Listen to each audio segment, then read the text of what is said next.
As Ernie Banks once said, let's play two. Welcome inside the corn crib alongside Alex Ferencz. My name is Leo Romano.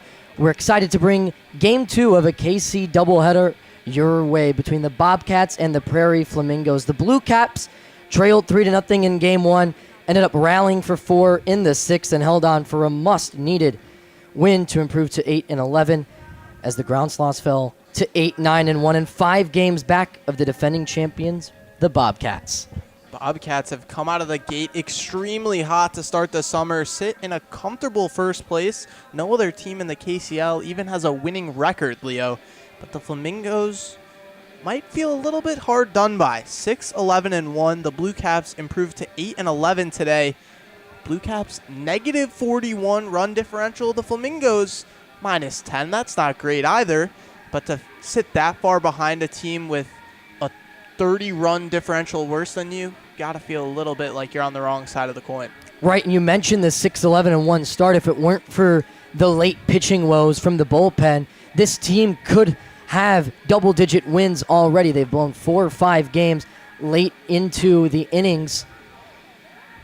And now it's time to meet the lineup for your away Bobcats. Leading off, it'll be number 25, Carter Harris. He'll play in right field. Max Willie bats second. He'll take his talents out to left. Sam Mitri, the first baseman in the 3-hole. The shortstop, Anthony Gura, he'll hit cleanup. In the middle of the lineup is the catcher, Will Vogel, followed by Lawson Schickel, who's playing third. Batting seventh is Brady Hart, the second baseman. Deegan Eilitz will get the start in center and bat eighth. And our DH, Zake Zimmerman, will bat in the 9-hole. And starting on the mound for the Bobcats will be Bennett Schuler. We'll see him in the bottom half of the first. Schuler is the ace for the Bobcats, Leo. 13 1/3 innings pitched, a 2.1 ERA. This is a guy they want on the hill and a win that could accentuate their lead at the top. And for the lineup, I got my eyes on the 3-hitter Sam Mitri, a guy that stands out in this lineup, not necessarily reflected in his average, hitting .263 on the summer. But man, does he have a pretty swing, and when there's runners on base, he tends to drive them in. 10 RBIs so far on the campaign. 10 RBIs, one of the most on the team. But to kick things off for the Bobcats, it'll be Carter Harris, who has the third best average on this team at 367. It'll be fourth if you include the Corn Belters call-up, Addison Worthman, who's been on a tear in the Prospect League. Yeah, and oh man, would the Bobcats love to have Worthman back. He was on fire through his couple games in the KCL, but deservedly got the call-up, and the Bobcats haven't looked back since. They've been able to pick up the slack and continue hitting the ball well. Let's take a moment to meet this Flamingos defense as they get ready in their black jerseys with pink outlines over the orange numbers. Braden Elliott with an I. Yep, Braden Elliott with an I. He'll start in left field. Nick Donnellan gets the start in center, and Adrian Arzola completes the outfield out and right. Anthony Couch, the third baseman. Alec Nevetny, we saw him on the mound last week. He's at shortstop. Parker Eckenberger completes the middle of the infield, and Braden Barber is over at first with Will Haley behind the plate catching for the left-handed starter, R.J. Berggren. R.J. Berggren's the innings leader for this Flamingos squad, a 3.5 ERA. He started, and now this will be his 5th start, made one appearance not beginning a game for the Flamingos. He's done quite all right for himself. 14 strikeouts to just 5 walks. He's going to need some help from his defense behind him, behind a ferocious Bobcats order. And the defense has been good all around, highlighted by Adrian Arzola in right field. We're ready for 7:40 p.m. first pitch here in Game 2 of a KCL doubleheader as the left-handed Carter Harris steps into the plate and takes ball 1 down low, spiked by R.J. Berggren. Will Haley not able to handle that one behind the dish. We were talking about it pregame, Leo. How often do you see 2 catchers both named Will? Not too often. All I can think of is Will Smith and Wilson Contreras as Harris catches a piece of this one and fouls it back. But going back to your question, I don't know if we count Wilson as a Will. We count his brother, William Contreras, but I don't know about Wilson. It could be quite controversial as Carter Harris, the lefty-on-lefty matchup, faces a 1-1. The fastball up high for strike 2. I don't believe either of the Contreras brothers would necessarily turn around if you yelled William nor Wilson. I'm sure William would, no? 1 ball, 2 strikes. Berggren from the stretch. This one misses high on the breaking ball. Ardre Berggren's been good all season long.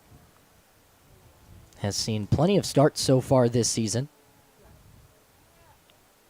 Carter Harris looking to do damage. The 2-2. Swung on and missed for strike 3. R.J. Berggren with an early strikeout to Carter Harris. And there's out number 1. And you talked about Harris's average. He's been phenomenal at the plate. One thing that's come with his excellent hitting up over 360, have been the strikeouts. That's his 11th K on the summer. Back-to-back lefties to get things going here for the Bobcats. It's Max Willie standing in on the left side. He awaits the first pitch, and he swings on one up the middle. It's a base hit. It gets by the second baseman, Parker Eggenberger. And just like that, Max Willie is aboard for the defending champions. Breaking ball low in the zone that he sits back on and does perfectly well with it. Sends it right back where it came from, up the middle for the first base runner of the ball game.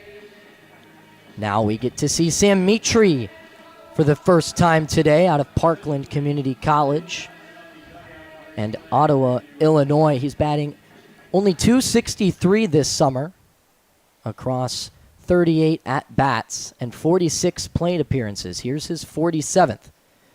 He'll await the first pitch from the left-hander, who decides not to go to first and comes home with a fastball way outside for ball 1. Be interesting to see when R.J. Berggren decides to deploy his pickoff move over to first base. He has a good one at that. Not a big leadoff over there for Willie. Berggren's going to come home again, and he misses up and away for ball 2. 2 balls and no strikes now with 1 out and 1 aboard. Willie just 1 stolen bag on the summer. Not a real threat to Berggren to try and move into scoring position, at least not yet.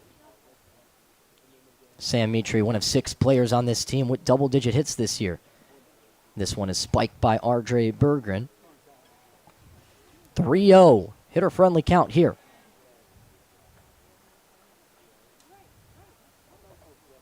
Sam Mitri's only walked twice so far this summer, looking for his 3rd. R.J. Berggren looks over at first, fires home. Up and away again for ball 4. 2 men on now for the Bobcats with 1 out. Yeah, a guy who doesn't walk a whole lot. Pitched to by a guy who doesn't walk a ton of batters. Just his 6th walk issued this summer in his 13th inning of work for Berggren. Just like that, Bobcats have something brewing early. Now it's time to see the local hero, Anthony Gura, for the first time today out of COD College. The first offering to him catches a piece of the outside corner for strike 1. College of DuPage, a very nice campus. He'll be treated very well there. Gura batting just a shade under 300 this summer. Berggren fires another one. This one for a ball. 1-1 count now to the shortstop in the right-handed batter's box. R.J. Berggren looks back Max Willie over at second. Takes another look. Won't go. Comes home. Breaking ball on the outside half for strike 2. Leo, it's been a trend for the Bobcats to get started early. We've seen them on occasion, not an everyday thing, but fade towards the end of the game, but they seem to always come out hot. They lead the league in 123 runs this season as the right-hander Anthony Gura fouls it into the concourse right behind us.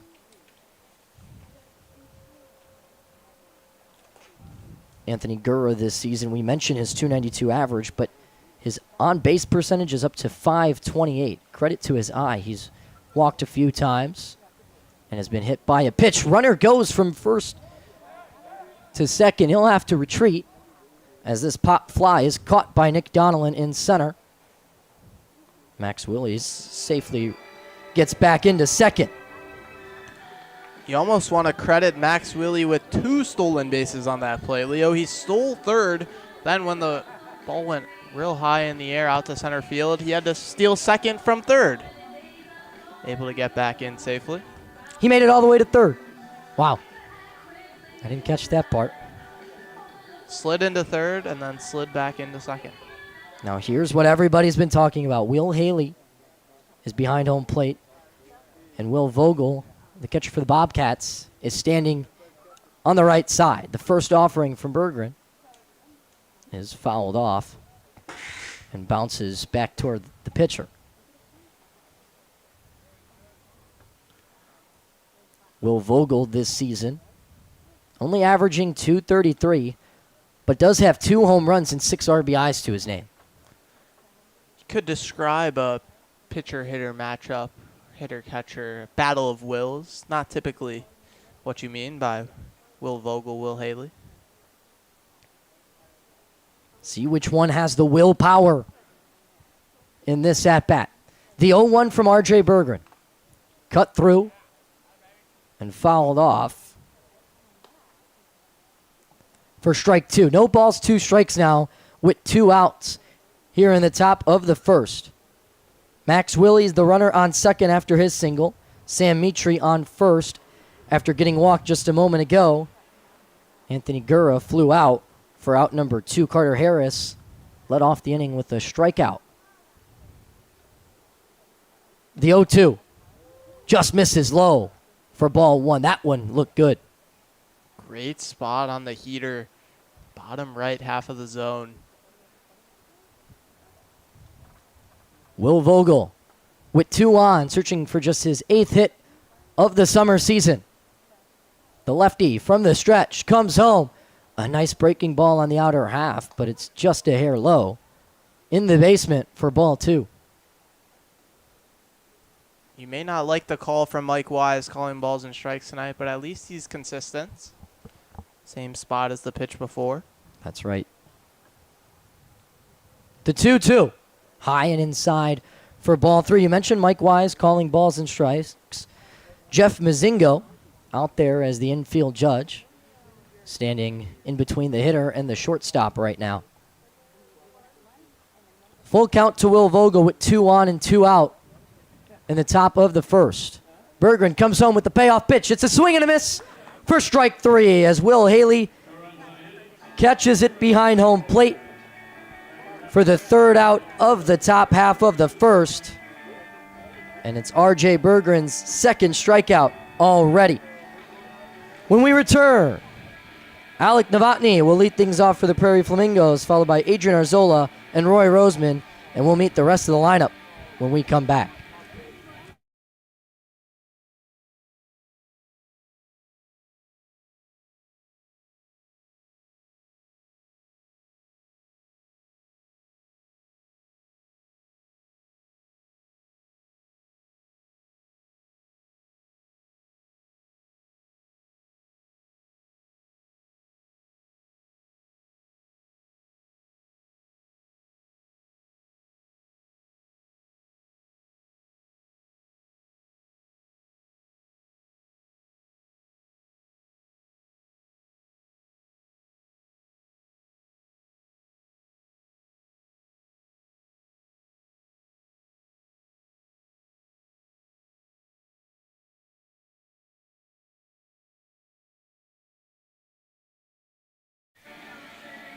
In the top half of the first, R.J. Berggren, the left-hander for the Prairie Flamingos, worked around a Max Willie single and a Sam Mitri walk to record 3 outs before no runs crossed the plate for the Bobcats. And now we'll see the Prairie Flamingos bats up for the first time. Leading things off will be Alec Novotny, who's playing shortstop today. Then the right fielder, Adrian Arzola, has moved up to the 2nd spot.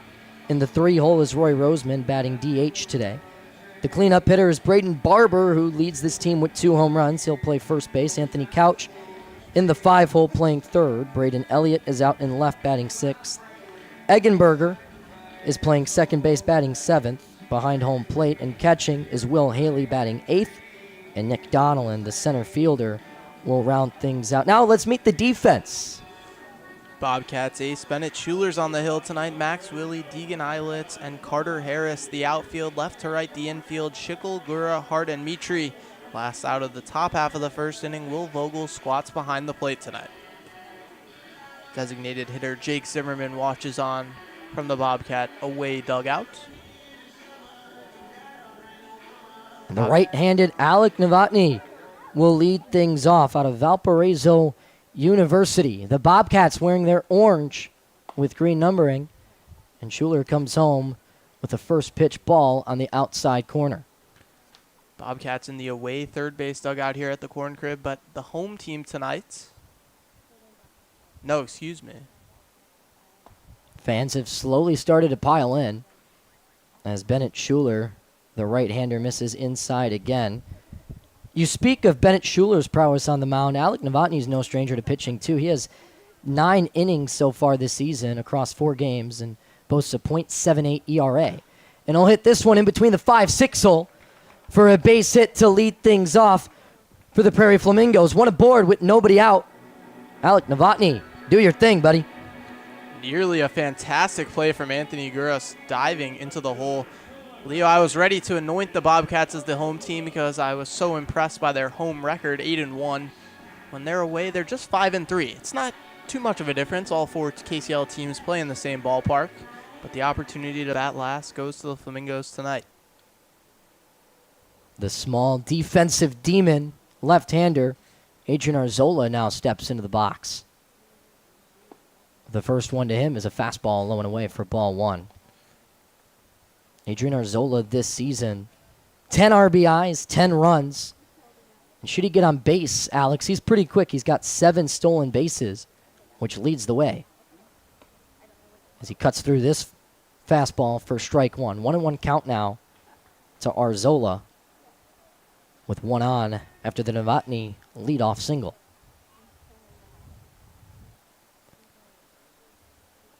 Arzola with his blue bat and green tape awaits the third pitch of this at-bat. And it's a fastball down the middle, swung on and missed for strike 2. Novotny yet to steal a bag leading off first, but Leo, I wouldn't be too quick to write him off on anything. It's been fantastic at the plate, in the field, and on the mound. 9 innings, a sub-1 ERA this summer. Novotny can do it all, and so can Arzola. The fastball's down low for ball 2. 2 balls, 2 strikes now to Adrian Arzola, the right fielder. Mike Wise isn't giving the bottom half of the traditional strike zone tonight. Pitchers are going to have to adjust. Kicks and deals. This one fouled down the left side of the concourse. We'll do it again. Adrian Arzola, we mentioned his defensive presence. It's felt at times here at the Corn Crib. Just last week, robbed a home run. Here's the 2-2. Swung on and fouled away. Deja vu. Looked just like the last one. Still 2-2. Alex, Adrian Arzola is working a good at-bat here. And Arzola, 11 walks on the summer, not afraid to go deep into counts. Schuler from the stretch, kicks and deals. This one in there for strike 3. It's the first strikeout of the game for Bennett Schuler, and it's out number 1. Arzola might like to walk, but Schuler doesn't offer too many free passes. His 16th strikeout of the summer compared to just 7 walks in his 14th inning of work on the summer. Not too shabby. And it's the 9th time Adrian Arzola has struck out this season. It brings up tonight's DH, Roy Roseman, who stands in on the left side. The first pitch to him, he cuts through it and fouls it away for strike 1. A long strike at that. You have guys that simply stand out on the field. You always know where they are. When Roy Roseman strides to the plate, you always can tell he's up to bat. A bright blue helmet, bright blue shoes, bright blue batting gloves. And a very bright average at .367 this season, as Schuler's fastball misses low to even the count at 1 apiece. with one gone here after the Adrian Arzola strikeout. And we got one on for the Prairie Flamingos after Alec Novotny led things off with a base hit out to left field. The 1-1, high and outside, but it catches a piece of the zone for strike two. 1-2 count now to Roy Roseman, the DH, who's batting in the third hole. Schuler kicks and deals. This one laced toward left, cutting back right to Max Willie, the left fielder, for out number two. Tailed away. Looked like it could be a ball potentially in the gap. Just tailed away to the left-hand side, right into the path of left fielder Max Willie. Turned out to be a fairly easy play.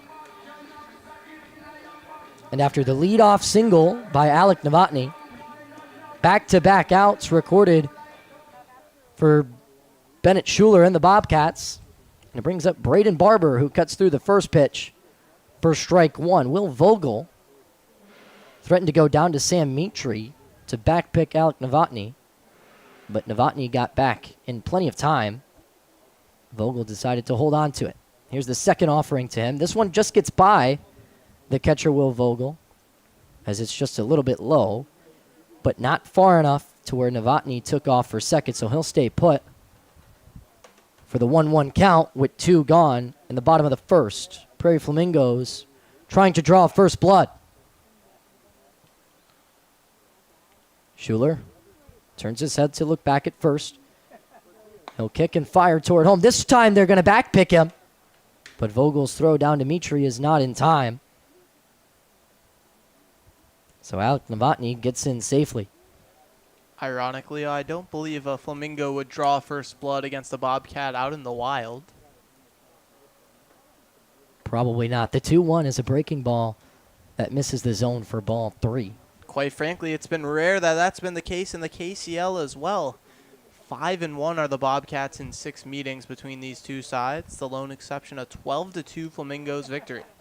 The Bobcats definitely have the Flamingos number, as Braden Barber, the first baseman, cuts through the first one. He's standing in on the right side with 15 hits, a .455 average, and 2 home runs, all of which lead the team. No doubt in my mind he belongs in that cleanup spot, Alex. Absolutely. Not too many guys in the KCL swinging a hotter piece of lumber than Braden Barber right now. All-star game for the MLB is tonight. Braden Barber would certainly feature in a KCL edition. The payoff pitch. Swing and a miss. Strike three. 2 strikeouts for Bennett Schuler here in the first to match R.J. Berggren's 2. And we're scoreless through 1 at the Corn Crib. When we return, it'll be the 6, 7, 8 hole for the Prairie Flamingos. You're listening to KCL Baseball on the official YouTube of the Normal Corn Belters.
For the second time this evening, we'll see the bats of the visiting Bobcats. And to lead things off, it's the right-handed third baseman, Lawson Schickel, who's batting .200 this season, only 6 for 30 on the summer, Alex. Yeah, and Leo, if you look up and down this Bobcats lineup, there's not too many names that stand out, as you would expect for a... R.J. Berggren fires the first one into the dirt for ball one. For a team this far up at the top of the KCL standings. Just two guys hitting over 300, featuring today's lineup. Berggren kicks and deals. This one laced into left center. It'll get down.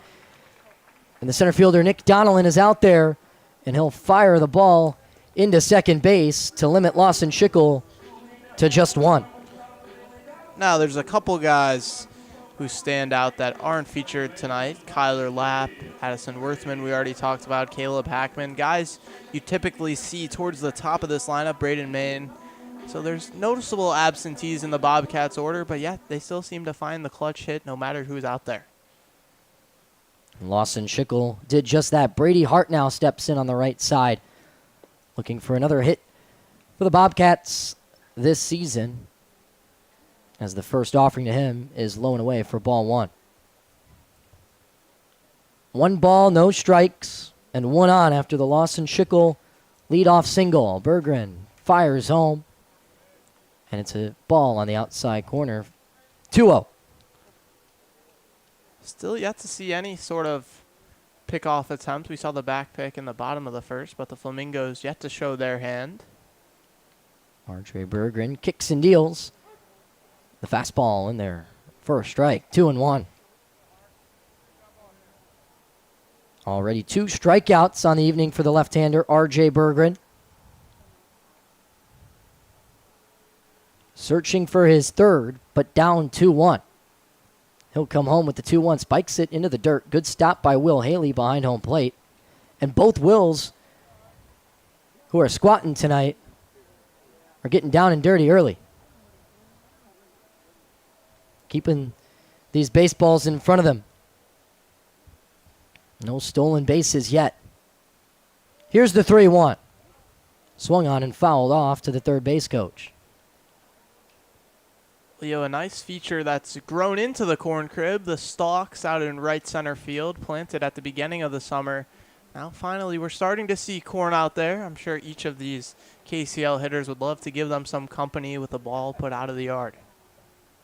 We haven't seen the corn all summer. The payoff pitch laced into left center. This will get down in the gap and chasing all the way to the wall before the left fielder, Braden Elliott, gets in the way. And it'll be a double for Brady Hart as Lawson Schickel makes his way all the way to third. Brady Hart's first extra base hit of the summer. It comes in a pretty decent spot. The Bobcats looking to strike first in tonight's KCL second game of the doubleheader. Threatening here in the second inning. And it's the lefty, Deegan Eilitz, who steps in with 2 in scoring position. R.J. Berggren looks back, Brady Hart on second. He'll come home from the stretch for ball 1, high and away. 1 ball and no strikes to Deegan Eilitz as Will Haley will jog out to the mound to talk to his pitcher, R.J. Berggren. Just needs to slow him down a little bit. Berggren has been adept at finding the zone. Lost one hitter, Sam Mitri, on a free pass in the first, but in the second frame, he's been throwing strikes in good locations. Bobcats have just been equal to it. Only 4 RBIs on the summer for Eilitz. Looking for his 5th and 6th here with a hit as he cuts through the second pitch for strike 1. 1 ball, 1 strike. Schickel, the runner on third after his leadoff single. And after his double a moment ago, Brady Hart is on second base. Berggren looks to Hart, kicks and deals toward home. The breaking ball misses high for ball 2. I'm a little surprised, Leo, on that double, they didn't try and send Schickel home. Elliott kicked off his glove out in left field. It would have been needed a phenomenal throw, but with no one out, why risk it? The 2-1. Swung through and missed again for strike 2.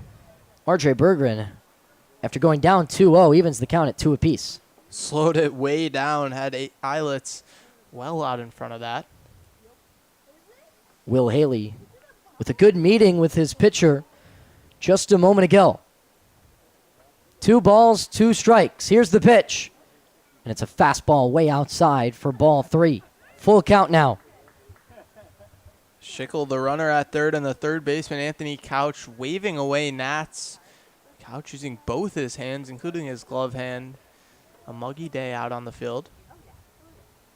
Everyone in their normal positions for the payoff pitch. And it's cut through towards the shortstop. He fires it over to third base, and Anthony Couch will tag out Brady Hart, but not before Lawson Schickel comes across home plate for the first run of the game. So Deegan Islands might have grounded into a fielder's choice. But it's a 1-0 game now in favor of the Bobcats. Great play from Alec Novotny. Heads up to see that Brady Hart is in no man's land, and it's a tough play going to first on his backhand. Tosses it over to Couch at third, able to take the lead runner off the base paths. After the fielder's choice, Islet's the only runner. This ball bounces off the front of home plate. So Islet's will get second as Jake Zimmerman is now ahead in the count, 1-0. It's one of the quirks of having a fully turf field, Leo. The home plate is slightly indented below the turf. That one hit the lip where the plate just meets the brown turf, and it kicked way high in the air. Jake Zimmerman only batting 174 on the season. Takes this one high and inside. For the second ball of his at-bat, he would love a hit here, especially with Islets now on second base. Zimmerman awaits the 2-0 from Berggren. Cuts through it, catches a piece of the ball. 2-1. And Islets won't be too mad that it had resulted in a fielder's choice. He's able to advance to second, a similar situation if he was to be thrown out at first, and adds an RBI to his tally. After the RBI fielder's choice, it's 1-0 in favor of the visiting team. The fastball here misses just high for ball 3. 3-1 now to Jake Zimmerman, who's doing the DH duties tonight from the right-handed batter's box, as the lefty R.J. Berggren deals the 5th pitch of the at-bat. It's a fastball that's laced into left. This one gets down and all the way to the wall. Coming in to score is Islets, and digging for second is Jake Zimmerman, who's going to have a stand-up RBI double. 2-0 Bobcats. All 3 hits in the inning have been absolutely crushed to left field. 95 miles an hour off the bat. This one in between the left fielder, Elliott, and the line.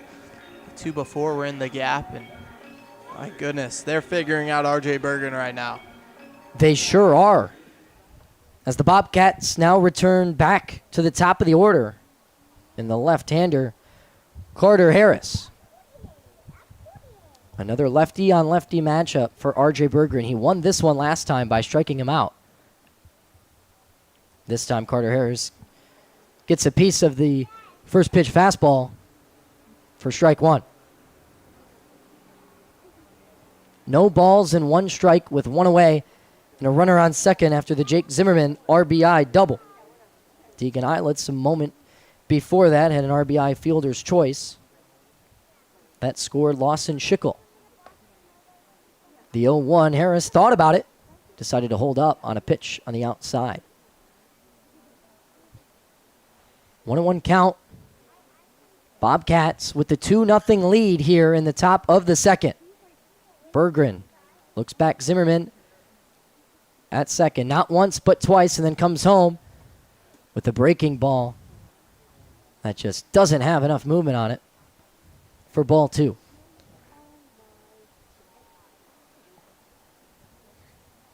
Two balls and 1 strike as R.J. Berggren looks back the runner on second. He'll fire home. And this one catches a piece of the outside corner for strike 2. Part of the reason why Carter Harris has 11 strikeouts on the summer is he has such a big strike zone. A 6'4" left-hander.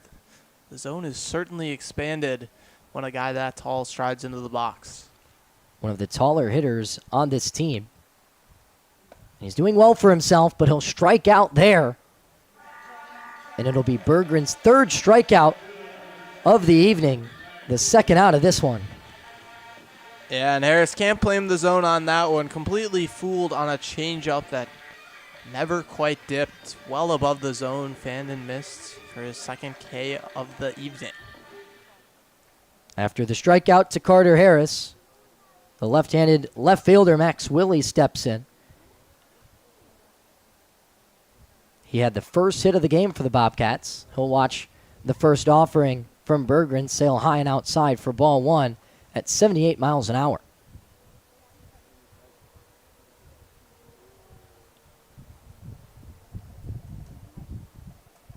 Max Willie out of South Suburban Community College looks at this one down in the dirt for ball two from R.J. Berggren. .310 average on the summer. I think each and every one of these KCL players would have signed a paper that said he'll turn in a .310 average before they headed to the corn crib. This one gets by Will Haley. Bounces back to him, a fortuitous bounce off the backstop. But Jake Zimmerman will dig for third. No contest to Anthony Couch. And now the third run is just 90 feet away for Max Willie, who already has 7 RBIs this year. And he'll be walked on just 5 pitches. Quality at bat, but R.J. Berggren doesn't have the same stuff he did when we saw him in the first frame. That'll bring out Tanner Schreiber. See if this is a meeting to just slow him down. No one's up in the Flamingos pen, so no option to replace RJ right now. Time to just settle him in and get out of this with 2 outs already up there.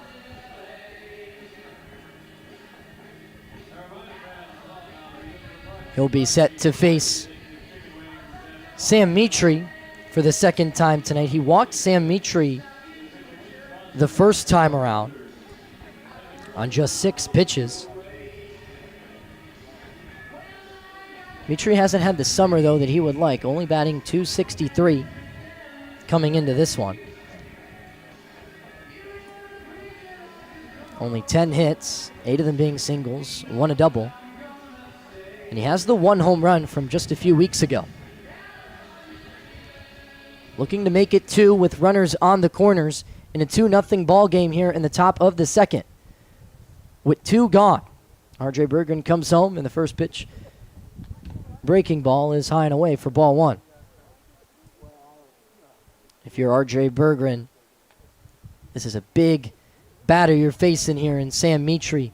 You have to get out of this inning with only 2. The runner takes off from first to second. This ball hit well into left. Going back is the left fielder, Braden Elliott. It'll drop onto the warning track. And 1 bounce to the wall. It'll be a 2 RBI double for Sam Mitri. And it makes this a 4-0 ball game. Off the bat, that one looked like it may get out of the corn crib. Bounces just before the wall. Hair shy of the warning track off the wall. And Max Willie got a head start, stealing second. He comes all the way in from first. Bobcats jump out to an early 4-0 lead. And now Anthony Gura will be the 8th batter of the top half of the second for the visiting Bobcats. Berggren's first pitch to him is swung through and missed for strike 1. How about Sam Mitri, Leo? Gets an added boost of responsibility, let's say, moved into the 3-hole in the order with a couple of big names not featuring tonight in the Bobcats order, and he delivers. The 0-1 down low and inside. 1-1 count now with 2 outs to Anthony Gura. To your point, Sam Mitri now doing his job, has 12 RBIs on the season. It breaks the tie with Kyler Lapp, who also had 10. As the 1-1 is inside for strike 2. He's only 3 RBIs shy of the team leader, Caleb Hackman, now.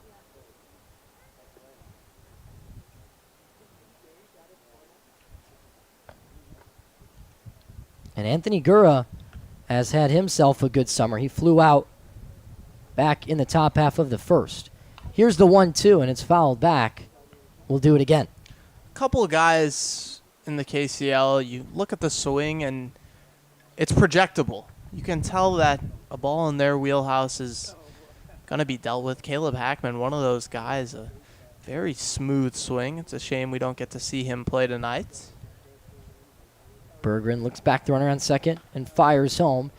This one popped up to the first baseman, Braden Barber, and he'll take care of that. It's an easy play for the third out, but not before the Bobcats tack on 4 runs in the top half of the second here to jump out to a 4-0 lead. The defending champions are all over the last place Prairie Flamingos through 1.5. You're listening to Alex Ferencz and Leo Romano.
Anthony Couch set to lead off the bottom half of the second here for the Prairie Flamingos, after R.J. Berggren led up 4 to the Bobcats to take an early 4-0 lead. Bennett Schuler returns to the mound for the visiting team for his second inning of work, and the first pitch of this at-bat is down and away for ball 1. Anthony Couch on the season, a lovely hitter. Not really, he's batting .214. It's the Valentine's Day batting average. The 1-0 in there for strike 1. A nice fastball on the outside half. That's lovely. Valentine's Day. Sure is. Shout out, Mom. That's her birthday. Here's the 1-1. Chopped over to the left side, and it'll get just foul.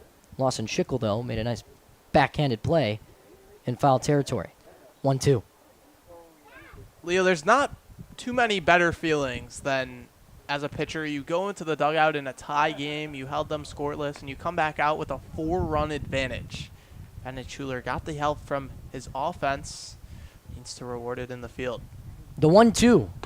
Schuler misses outside with a fastball. 2 balls, 2 strikes now. Anthony Couch, 7 walks on the season with 3 hits and 3 RBIs. He's also pitched 3 innings, letting up 3 earned runs. The 2-2. High fly ball into the right field concourse. We'll do it again. Anthony Couch, just one of many players in this KCL league who not only gets it done in the field and at the plate, but on the mound. Time for Schuler to kick and deal. Here's the 2-2. Spiked into the dirt. Good stop by Will Vogel. Full count. He's maintaining this fastball velocity, 86 miles an hour, 3 times in a row. Struggling a little bit on the command here in the second frame. He'll have to locate a good one. The payoff pitch. In there for strike 3. And it gets Anthony Couch looking for the 3rd strikeout of the night and the first out of the bottom half of the second. What a pitch by Bennett Schuler. Dotted on the outside black. Textbook. First strikeout of the second frame, the 3rd of the day for Bennett Schuler. Now Bennett Schuler set to face the right-handed Braden Elliott. The first offering to him is low and away for ball 1. Braden Elliott, one of 2 Braden Elliott's on this squad, believe it or not. Speaking of names, here's the 1-0, and it swung through and missed for strike one. 1-1 count now with one gone. Yeah, we talked about will against will. We did. Here's the 1-1 from Schuler.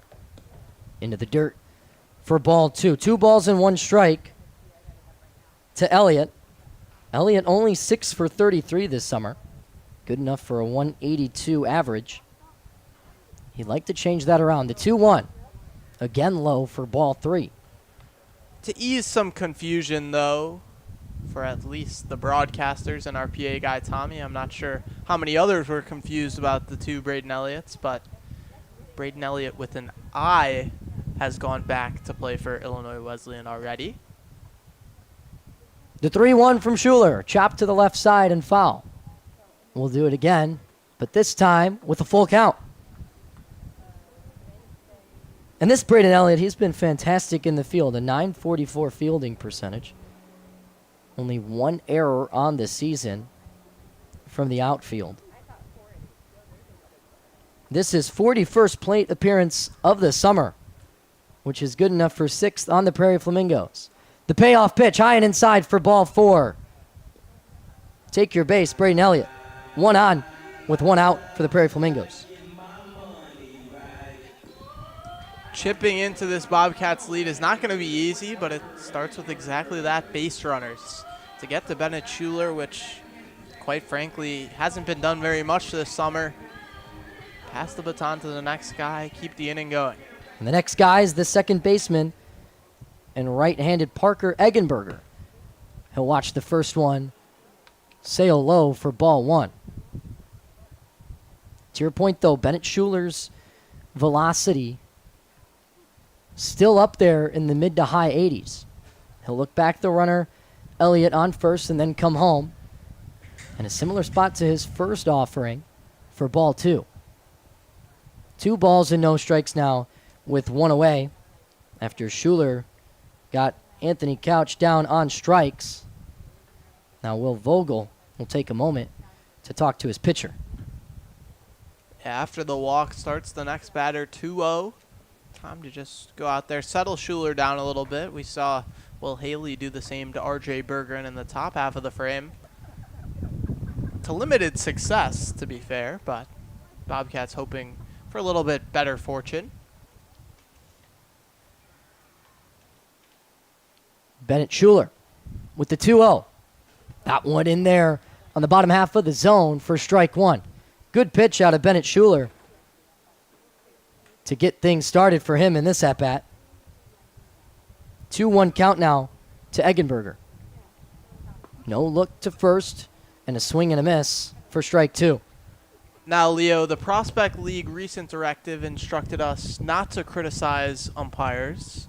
However, I do believe we're allowed to call out inconsistencies. That called strike exactly where the 2 previous were balls. The 2-2, a swing and a miss for strike 3. Another punch out for Bennett Schuler. Make it 4 on the night. And now with 2 gone in the bottom half of the second, it'll be up to the catcher, Will Haley.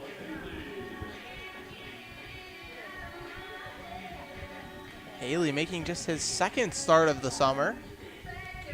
RBI single in his last appearance and 3 trips to the plate.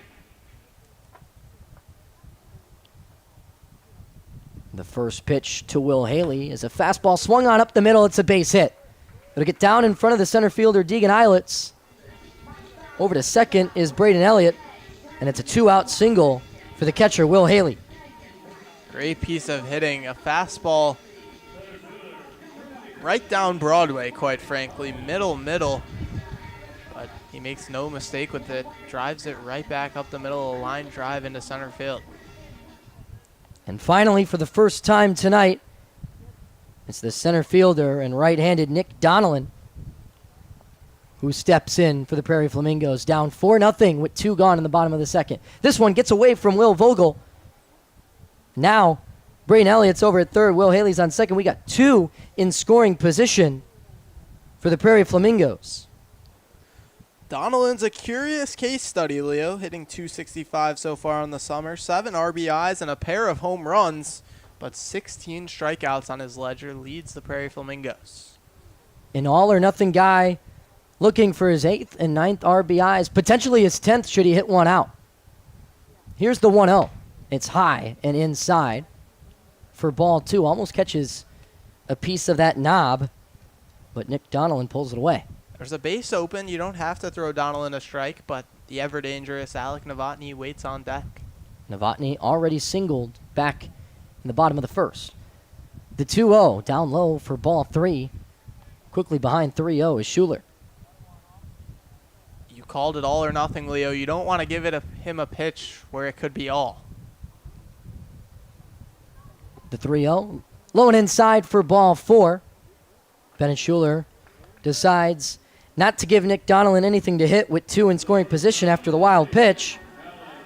And now the dangerous Alec Novotny steps in on the right side, looking to cut into this 4-0 lead by the Bobcats. So does that fall into the category of all or nothing? We'll put it in the category of something. Novotny steps in with the bases loaded and 2 gone in the bottom of the second. The first pitch almost hits him inside for ball 1. This feels like a big spot here, Leo, in just the second inning, but you already trail 4-0 as the Prairie Flamingos. Bases loaded with 2 away, the top of your order. You have to make the Bobcats pay. Schuler looks back the runner on second and comes home with a ball that just misses low. 2-0 count now with 2 outs. Anthony Couch led off the inning with the strikeout. Braden Elliott then walked. He's over at third. Eggenberger also struck out. And then Will Haley got on with the single. He's now on second. Nick Donnellan, the most recent batter, just walked as first base was empty. The 2-0 from Schuler. Swung on and hit well into right center. Drifting over is the center fielder Eilitz. It'll be over his head, and it gets down all the way to the wall. 1 comes in, 2 comes in. Nick Donnellan rounds third. He'll reach safely, and it is a stand-up bases-clearing triple for Alec Novotny. 4-3. When you need your superstar to show up, that's how you do it. Novotny, the Shohei Ohtani for this Flamingos order, has been tremendous on the mound. How about his bat, Leo? Just 1 extra base hit coming into today. But that one, he takes 3 bases. An impressive at-bat, to say the least. Alec Novotny. A bases-clearing triple there to make this a 4-3 ball game. And now with Adrian Arzola, the small but mighty lefty, stepping into the box, we got ourselves a ball game. Jake Wegner came out to talk to Bennett Schuler and told the infield to stay in your position. It's just going to be me, Vogel, and Schuler. Meeting adjourned, but the damage already done. Flamingos looking to increase the havoc. Tying run stands 90 feet away.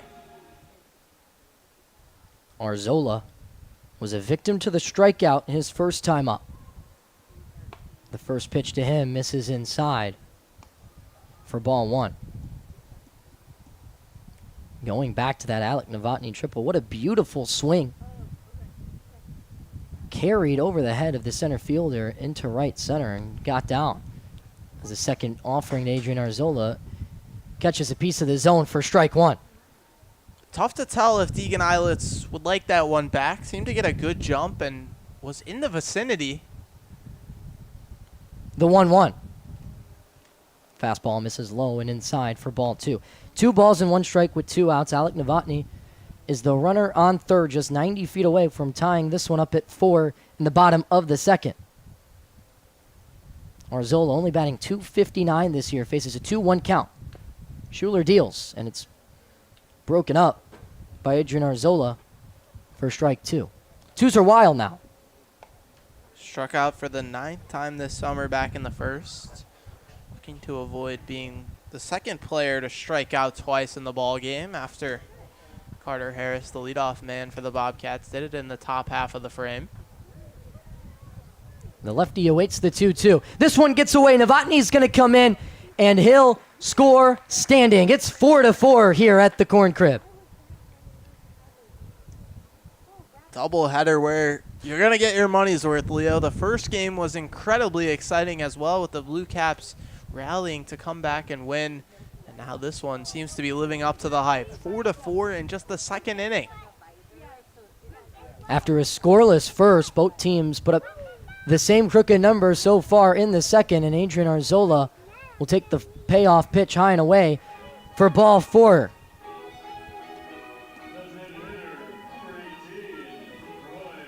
So 1 on now with 2 outs in a 4-4 ball game. And it's the DH, Roy Roseman, who will step up to the plate as the 8th batter of the inning for the Prairie Flamingos.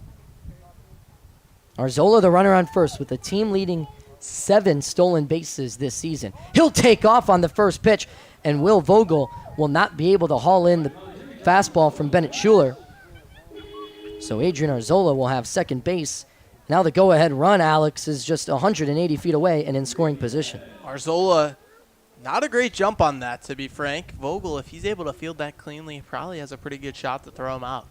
The ISU Redbird awaits the 1-0, and it almost hits him in the leg for ball 2. 2 balls, no strikes, 2 outs. 4-4 ball game. If you're just joining us, you missed a bases-clearing triple from Alec Novotny to cut into the lead, and then he just stole home. The 2-0 lifted into foul territory on the left side, and it'll get down in the bullpen of the Bobcats, where we start seeing some arms going for the visiting team. Part of that Wegner mound visit was to start getting a couple guys up and moving. Tommy Burke, I believe, is the left-hander getting loose right now for the green and orange. Tommy Burke already with over 10 innings this season. And an ERA of 0. The 2-1 inside for strike 2. Good location there out of Schuler. Roy Roseman turned around to have a conversation with Mike Wise about the location of that one. 2-2 count, 2 outs. Adrian Arzola, the runner on second in a 4-4 ball game in the bottom of the second. Full count now after Schuler spikes an off-speed pitch into the dirt.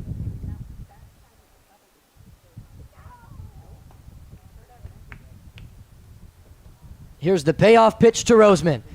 It's lifted high and deep into right. Coming in on it is Carter Harris, who makes the catch for out number 3. But not before Alec Novotny does it himself and ties this game up at 4 after a bases-clearing triple and a steal of home. 4-4 through 2. You're listening to the KCL on the official YouTube of the Normal Corn Belters.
The left-hander, R.J. Berggren, his night is done after 2 innings, giving up 4 runs on 6 hits to this Bobcats team. And now in comes the right-handed Boston Cats, who's had 12 innings of work this season and boasts a 5.25 ERA. The right-hander's first pitch is driven back up the middle for a leadoff base hit by the catcher, Will Vogel.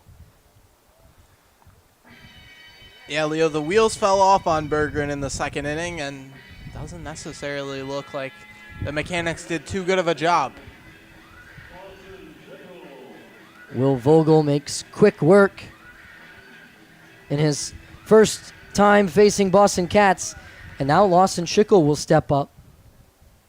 Schickel got things started in the second inning with a base hit.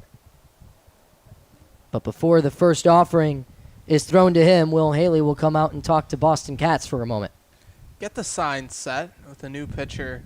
Potentially that first one wasn't what Will Haley was expecting to see, so before any more confusion, he'll go out and set things straight with his pitcher. Lawson Schickel out of Augustana College. The first offering from Boston Cats to him is high and away for ball 1.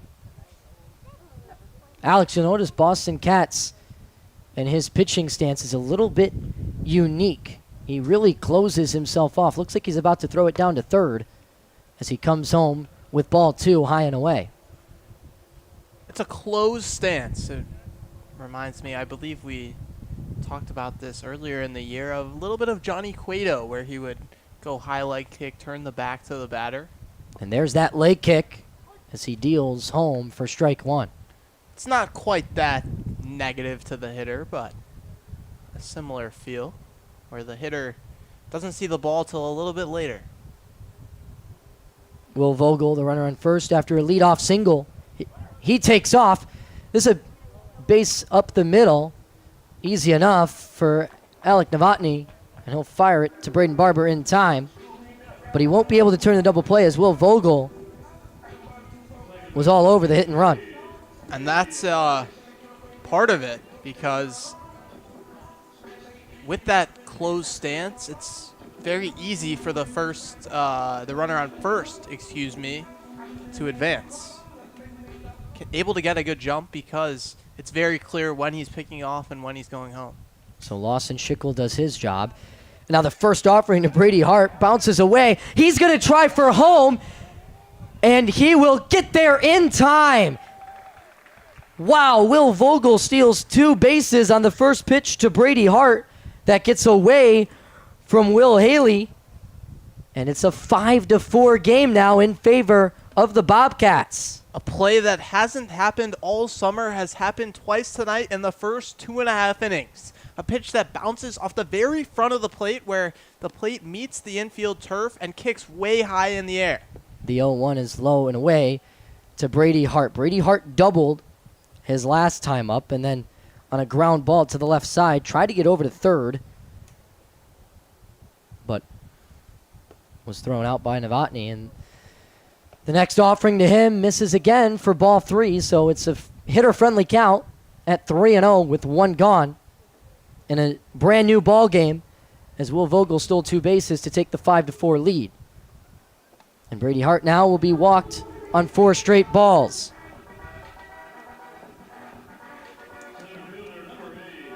This has the feel it might have quite a few twists and turns, Leo, after 4 runs came across in the top of the second. Flamingos answer right back with 4 in the bottom half. And now the Bobcats 1 run in already and threatening again. Now it's the center fielder, Deegan Eilitz, from the left side. He'll take ball 1, just a hair outside.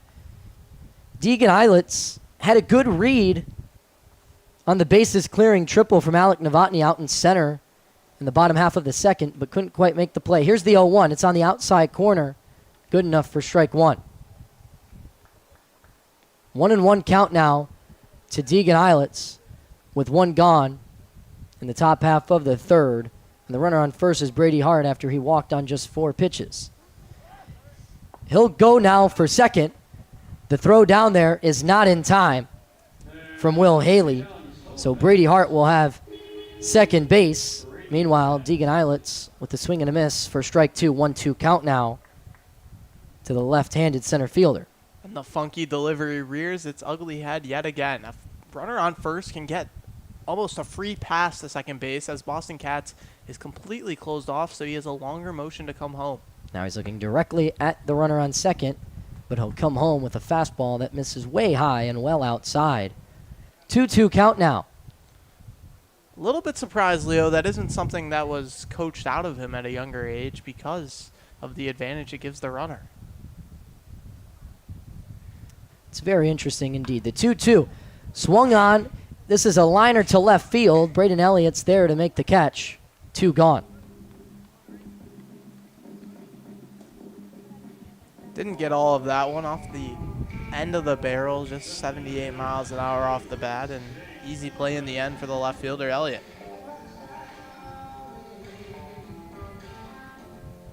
The DH, Jake Zimmerman will step in for the second time tonight. Doubled his first time up and then rounded all the bases. The first one to him is an off-speed pitch that misses outside for ball 1. It's like the Chris Bryant sketch where he goes and plays a softball under an alias, Jake Zimmerman. Shout out, Dude Perfect. The 1-0. Lined up the middle. This is going to get through. Brady Hart comes in. He'll score standing. And it's an RBI single for Jake Zimmerman to make it a 6-4 ball game as he's halfway to the cycle now.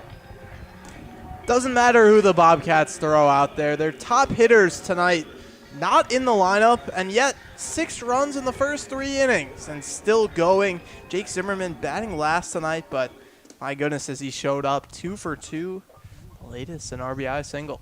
Now it's the 0 for 2 Carter Harris who steps in on the left side. The first pitch to him is high and away for ball 1. Carter Harris has struck out swinging both times tonight. He's got Jake Zimmerman on first after the RBI single. The second pitch to him is spiked into the dirt for ball 2. 2-0 count now with 2 outs. And a 2-run lead for the visiting Bobcats. Already over an hour into this one. The 2-0. Again high and outside. 3-0. Boston Cats not finding the zone here. To a hitter who's struggling at the plate so far tonight. He'll walk him on 4 pitches. 2 on now with 2 outs.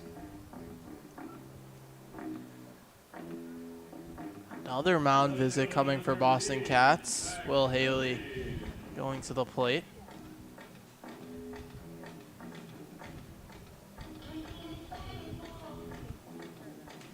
Beating himself in some regards, Leo. Yeah, he sure is. It's the second walk now he's issued this inning. He's only given up 2 hits. They're not the hardest of hits either. Both making their way to the outfield. Nonetheless, Max Willie now, the left-handed batter, steps up. This one sharply hit to the second baseman, Parker Eggenberger, who tosses it over to Alec Novotny at second for out number 3. But not before the Bobcats tack on 2. It's 6-4 in favor of the defending champs through 2.5.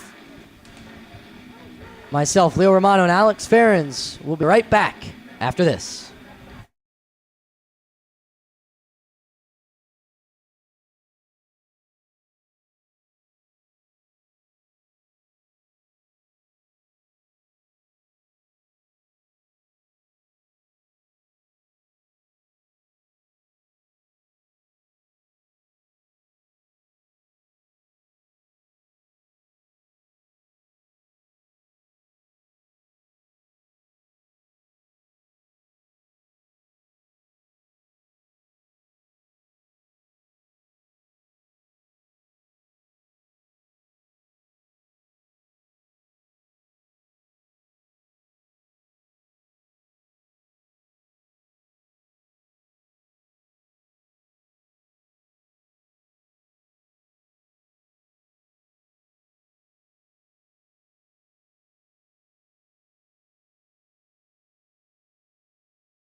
After the Bobcats reclaim the lead in the top half of the third, Bennett Schuler's day is done for the Bobcats, and in comes Tommy Burke. Tommy Burke, guy that started up with the Belters, Leo. Didn't have the most success. 3 appearances, went just 1 1/3 cumulatively. But my goodness, in the KCL has he been fantastic. 10 1/3 innings pitched without giving up an earned run. Bobcats looking for more of the same after Bennett Schuler let 4 come across in the bottom of the second. Regain the lead, looking to shut the door. The only blemish to his name is the 13 walks as he faces Braden Barber. The sidearm fastball in there for strike 1 on the inside half. We mentioned Tommy Burke's 13 walks issued this season. Braden Barber has walked 8 times himself. So he's a patient hitter against a wild pitcher. The wild pitcher wins this one right down the middle as Braden Barber cuts through strike number 2. 0-2 count now to Braden Barber as Tommy Burke from the left side deals quickly. This one in there for strike 3. A swing and a miss from Braden Barber, only his 9th strikeout of the season, and Tommy Burke fans the first that he faces here tonight. Tommy Burke is, up to this point, just a little bit better than a lot of the competition here in the KCL. Shows it right there. Great hitter in Braden Barber, hitting up over 450 on strikes. From one right-hander to the next, Anthony Couch steps in, batting at 214. He'll take the first pitch for a fastball inside for ball 1. Anthony Couch playing third tonight, struck out looking his first time up. The second pitch to him is in there from Tommy Burke for strike 1. And when Tommy Burke avoids the walks, Leo, this guy's a fantastic pitcher. Made 5 appearances for Morton Community College, and it was the walks that killed him there too. The 1-1 from Burke. Swing and a miss for strike 2. Burke looks fantastic early on. 2 of those 5 appearances at Morton, Leo, he gave up 3 earned runs on just 1 hit. It was the walks that allowed guys to reach base and ultimately made his ledger not look as pretty as it could have. 1 ball, 2 strikes. A swing and a miss for strike 3. Back-to-back Ks to start off Tommy Burke's evening, and it's the 6th strikeout against the Prairie Flamingos through just 2 2/3. They've put 4 runs across, Leo, but the 4 and 5 hitters, Braden Barber and Anthony Couch, are 0 for 4 with 4 strikeouts. Not ideal from the middle of your order. Now Braden Elliott steps in on the right side. The first offering to him is way high for ball 1. Part of what makes Burke so hard to hit when he fires it in the zone is that 3/4 arm slot, not as evident out of the windup. Here's the 1-0. Swing and a miss for strike 1. Tommy Burke continues to dominate this Prairie Flamingos lineup, as he has all season long after being reinstated into the KCL. 1 ball, 1 strike with 2 outs. Another big swing and another big miss out of Braden Elliott. Elliott's first time up today, he walked and then rounded all the bases for the first run of the ball game. Here's the 1-2. Fouled back and away to stay alive. 3-pitch mix, fastball, slider, changeup. Big velocity disparity. It has these Flamingos batters off balance. Here's the 1-2 from Burke. Upstairs for ball 2. 2 balls, 2 strikes, 2 outs. 2-run lead for the Bobcats. Braden Elliott looking to get a 2-out rally started. Here's the 2-2 again from Burke. This one's going to hit Braden Elliott, and he'll hobble his way down to first as he chucks the bat towards his dugout. There's the command, Leo. You might have wondered, why is this guy not still with the Belters after 2 2/3 at bats, we'll say. A flawless pitching, that one. just yanked away from his arm side and runs in and hits Braden Elliott on the back half of his knee. Burke was only one pitch away from going 1, 2, 3, all via the strikeout. Instead, the right-handed second baseman, Parker Eggenberger, steps into the box. But before then, Braden Elliott will jog it out down the first base line. He's fine now. No pinch runner for the left fielder, who's now reached safely both times tonight. Remember, he was walked his first time up, and now he was hit by a pitch. Here's the first offering. Eggenberger gets away from Will Vogel.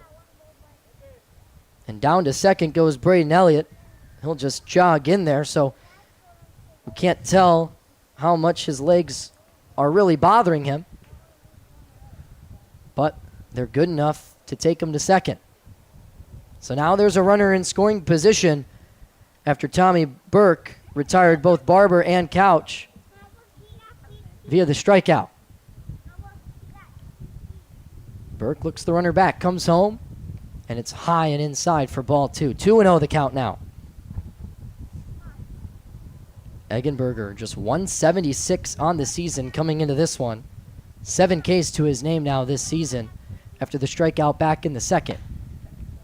He'll take another fastball outside for ball 3 as he's trying to work his third walk of the season, only 2 to his name so far. First base is open, but you don't want to give that up if you're Burke. He does, though. There's ball 4.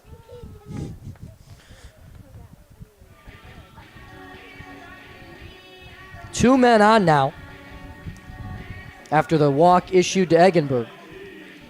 Elliott, the runner, on second. And now Will Haley will step in on the right side to try to bring home a run and cut into the 6-4 lead by the Bobcats. Burke kicks and deals, and it's high and away for ball 1 to the catcher, Will Haley. And it's been well versed, Tommy Burke's command issues, but you create issues for yourself when you put free batters on base. The 1-0 almost grazes the batter. 2 balls, no strikes now with 2 outs. And that's enough for Will Vogel to go out there to talk to the left-hander. Still nobody warming in the Bobcats' pen. I believe the game plan for tonight, Leo, for the Bobcats was to see Bennett Schuler go innings 1 through 3, and Tommy Burke would take over 4 through 6, and Mason Tryon would take the 7th. Tommy Burke gets the 3rd frame, and his pitch count is getting up there, so we'll see how the Bobcats do pivot. After the first 2 batters this inning, Alex, it didn't look like it would get up there. He was just 1 strike away from striking out the side after the first 3 batters, and now he faces a 2-0 count to batter number 5, but he gets the catcher Will Haley to swing through that one for strike 1. Good pitch after the timeout. Let's see if he can follow it up with another strike as he looks back the runner on second and then deals home. But this one is a ball inside. 3-1 the count now to Will Haley. Looking for his 2nd hit of the night. Will Haley waggles the bat around, awaits the 3-1. He swings on it and fouls it back and away. Full count now.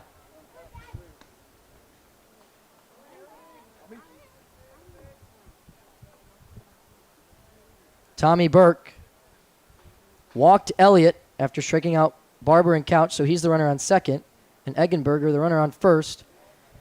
They both go on the 3-2 pitch, and it's in for ball 4. Bases loaded now. All free passes after the first 2 were struck out by Tommy Burke. He's faced 5 batters, Leo. Not one has been able to make contact with the ball, and the bases are loaded. After the first 2 outs, the bases are now loaded for Nick Donnellan. And he'll watch the first pitch sail high and inside for ball 1. Back in the second, Nick Donnellan walked and then was one of 3 runs that came in on the Alec Novotny bases clearing triple. The 1-0 is low and inside for ball 2. Speaking of which, Alec Novotny awaits on deck. If you're Tommy Burke, you do not want to face him, as he's already halfway to the cycle with a single and a triple with 3 RBIs and a stolen base. Here's the 0-2, an off-speed pitch on the outside corner. Burke paints that one for strike 1. That's a huge pitch there, Alex. Needed that to climb back into this AB. 2-1 the count now to Donnellan. Outside. Donnellan checks his swing. An appeal down to field umpire Jeff Mazingo. Unsuccessful. Tommy Burke has lost it, quite frankly. 3-1 the count now to the center fielder. And Nick Donnellan will watch this one zoom by for strike 2. Full count now with 2 outs in a 6-4 ball game. When he throws it in the zone, Burke is almost untouchable. Here's the payoff pitch from Burke. It's outside for ball 4. Nick Donnellan walks. Braden Elliott scores at 6-5 as Eggenberger makes his way to third and Haley to second. 3 consecutive walks, 4 consecutive free passes after Braden Elliott was hit by pitch, and now the lineup turns over with the bases loaded. Exactly the same situation we had an inning ago, and Alec Novotny made the Bobcats play. Can Alec Novotny deliver again? The first pitch to him is an off-speed one on the outside corner for strike 1. A good way for Tommy Burke to start off this at-bat, but still a lot of work left to be done, as the Prairie Flamingos just cut this lead in half. The second pitch of the at-bat to Alec Novotny misses high and away for ball 1. Novotny already with a single, a triple, 3 RBIs, and a stolen base. Here's the 1-1 on the outside corner for strike 2. Zone's being extended here, Leo. Novotny can't take a pitch on the outside half after the last 2, well out of the zone, have been called strikes. Here's the 1-2 to Novotny. Catches a piece of the bat to stay alive. Such an intelligent hitter. That one in the same spot as the last called strike, well off the zone, but he reaches out and gets a piece of it, turns it behind, seal another one. Alec Novotny already cleared the bases the last time he was up with them loaded. Can he do it again? This one fouled back and away. Still a 1-2 count with 2 outs. And depending on who you ask, Leo, it's either a shame or a blessing, but Tommy Burke hasn't thrown Alec Novotny a strike either.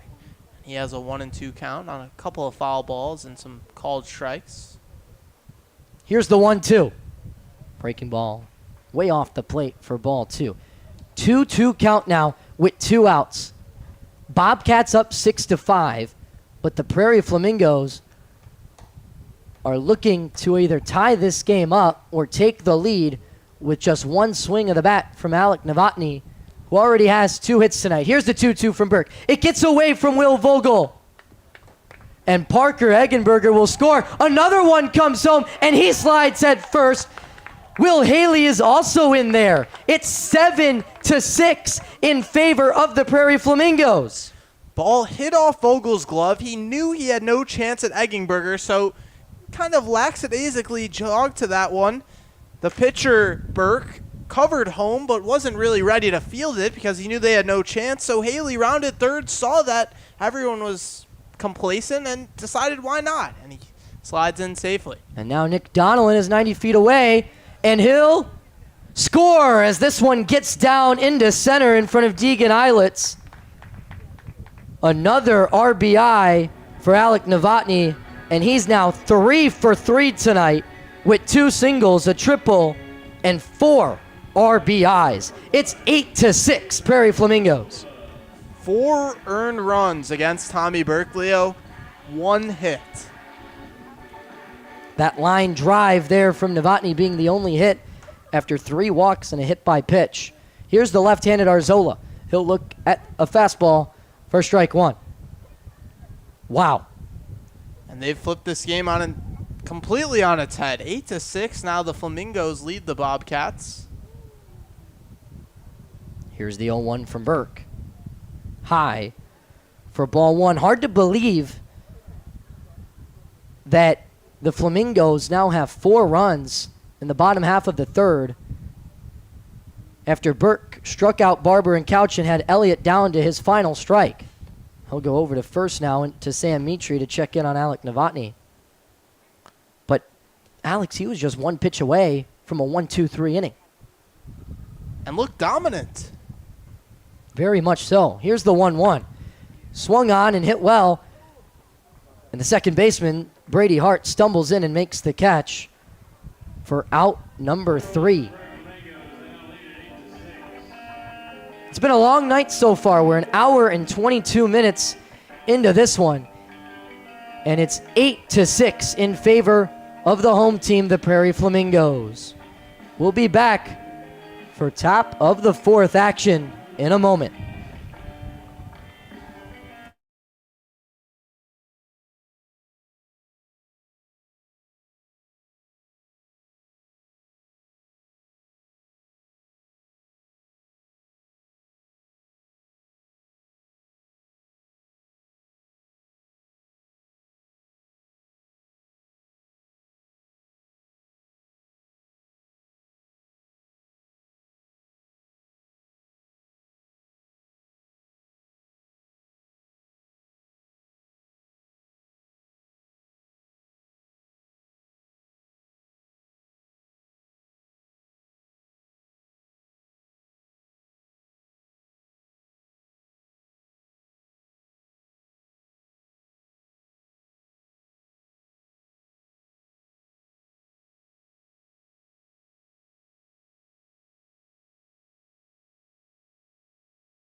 Back with you at the Corn Crib, Alex Ferencz and Leo Romano from the booth here in Normal.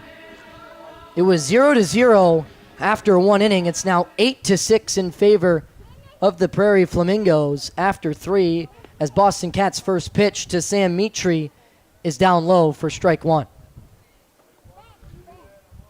Leo, the sun's gone to sleep. Completely dark here at the Corn Crib. Lights in full effect, but still another twist and turn in this one. The 0-1 from Boston Cats is in there again for strike 2. Looking to make quick work of the first baseman, Sam Mitri, who had a 2 RBI double his last time up in the second. This one, though, spiked into the dirt well in front of home plate for ball 1. How about the responses from the Prairie Flamingos? 4 runs come across, they answer with 4. 2 runs come across, they answer with 4. Getting punched in the face and getting right back up. Boston Cats' 4th pitch of the inning is high and inside to Sam Mitri. To your point, the Prairie Flamingos have not floundered. They've held their heads high, as the 2-2 is also high for ball 3. Full count now to the first baseman in the right-handed batter's box. You have 2 options, sink or swim. Prairie Flamingos, true to their name. The payoff pitch on the outside corner, called ball 4.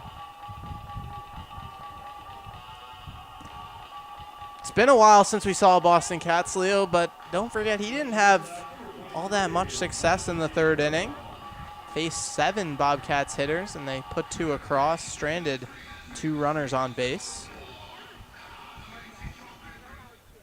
Now it's the right-handed shortstop Anthony Gura who steps in. He's been red hot this season. And right on cue, he rips one up the middle, past the glove of the shortstop Alec Novotny and into center field for a base knock. 2 aboard now to start off the top half of the 4th. Wow, Novotny nearly took one away from Anthony Gura. A diving effort into the hole on a ball he had no business getting to. Nearly made the play, but Bobcats in business again. Will Vogel, the catcher, now steps in with Sam Mitri on second and Anthony Gura on first. He looks back Mitri and fires home. The first pitch inside for ball one. Will Vogel's looked good at the plate so far tonight, Alex. He might have struck out his first time, but stole 2 bases after a single in the third. And here he is again in the fourth as he takes a pitch upstairs for ball 2 out of the hand of Boston Cats.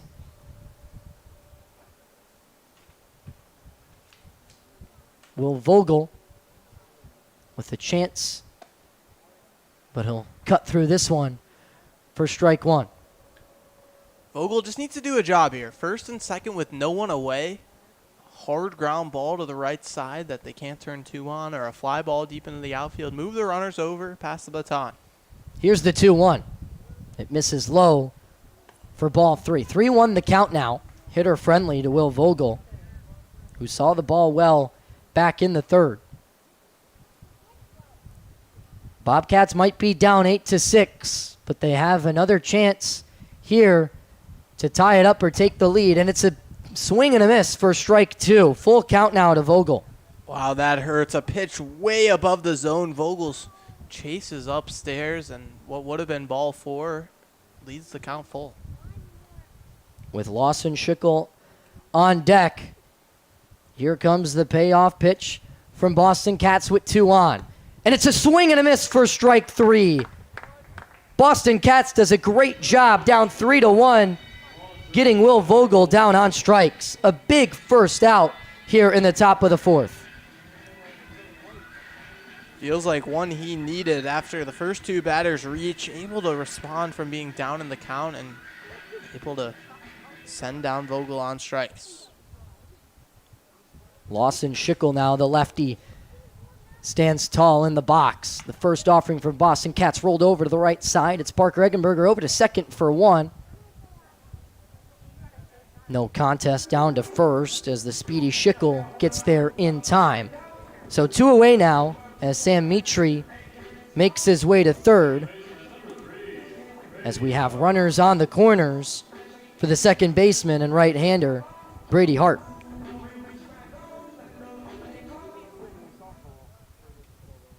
Hart already has reached safely twice tonight with a double and a walk. He swings on the first pitch he sees. It's lifted into right field in foul territory, and right in between the first baseman, Braden Barber, and the right fielder, Adrian Arzola, who both tried tracking it down. Instead, the ball ends up in the bullpen. No man's land, both having to go a long, long ways. Both able to get in the area of that ball, losing their hats in the long run, but another life for Brady Hart. Yet to solve him tonight.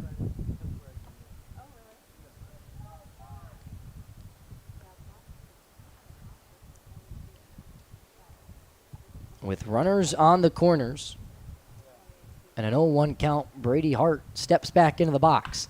He'll swing at this one, and it's hit well into left field, right to Braden Elliott. And Sam Mitri will come in to score. It's an 8-7 ball game thanks to the bat of Brady Hart, who's driven in the 7th run of the game for the Bobcats. Good piece of hitting. Gets a breaking ball low in the zone, waits back on it, pulls the ball right in the 5.5 hole, pulls this lead to just 1. That'll send Schickel over to second, so now the tying run is in scoring position for the lefty Deegan Eilets, who's already scored tonight. He'll swing and miss at the first offering from Boston Cats here.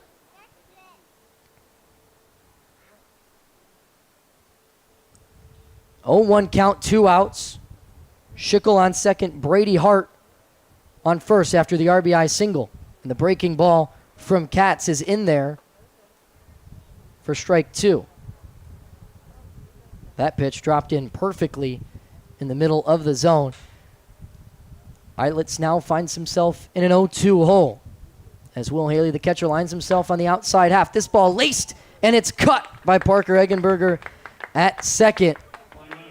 But not before Brady Hart delivers with an RBI single to make this an 8-7 ball game. We're halfway through this one, and after the first inning, we saw no runs. We're up to 15. Stick around. This is going to be a fun ending as Alex Ferencz takes over the play-by-play.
Back in normal for the bottom of the fourth inning.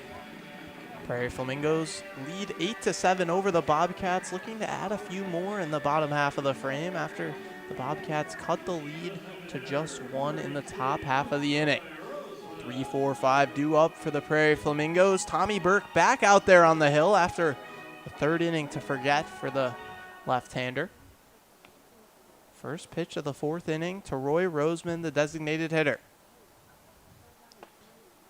Runs inside for a ball. That was a theme of the third frame, Leo. 3 walks, a hit by pitch, all 4 of which came around to score. Burke turns into his wind. Hit weakly on the right side, spinning wildly. A glove flip from the second baseman over the head of Mitri.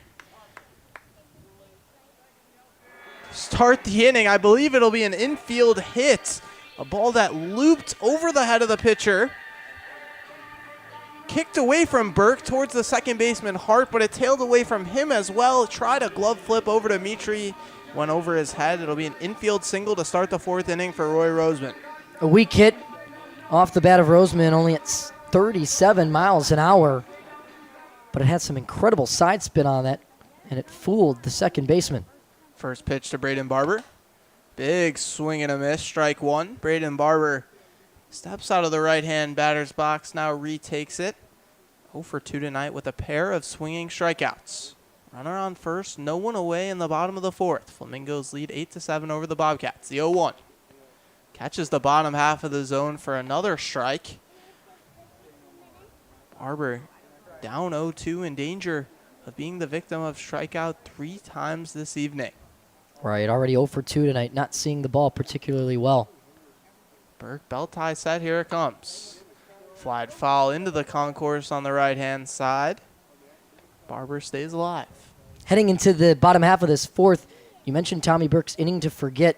It started off strong, though, by striking out Barber and then Couch. We'll see if he can strike out Barber a second time.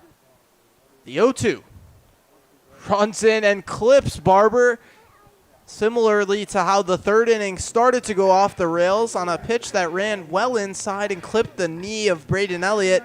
Braden Barber gets dealt the same fate. Both came with 2 strikes on the hitter. And both hit by pitches were to young men named Braden. So I don't know what it is with Tommy Burke and Braden's. Doesn't seem to like them as he hits Barber. Anthony Couch digs into the right-hand side. The first pitch to Couch. Started to go around, ruled to have gone all the way on a breaking ball that dropped off the face of the earth. 0-1. Runners on first and second, no one away. Braden Barber doing the Cupid shuffle over at first base, trying to get the feeling back in his left knee after being hit by a pitch. The 0-1.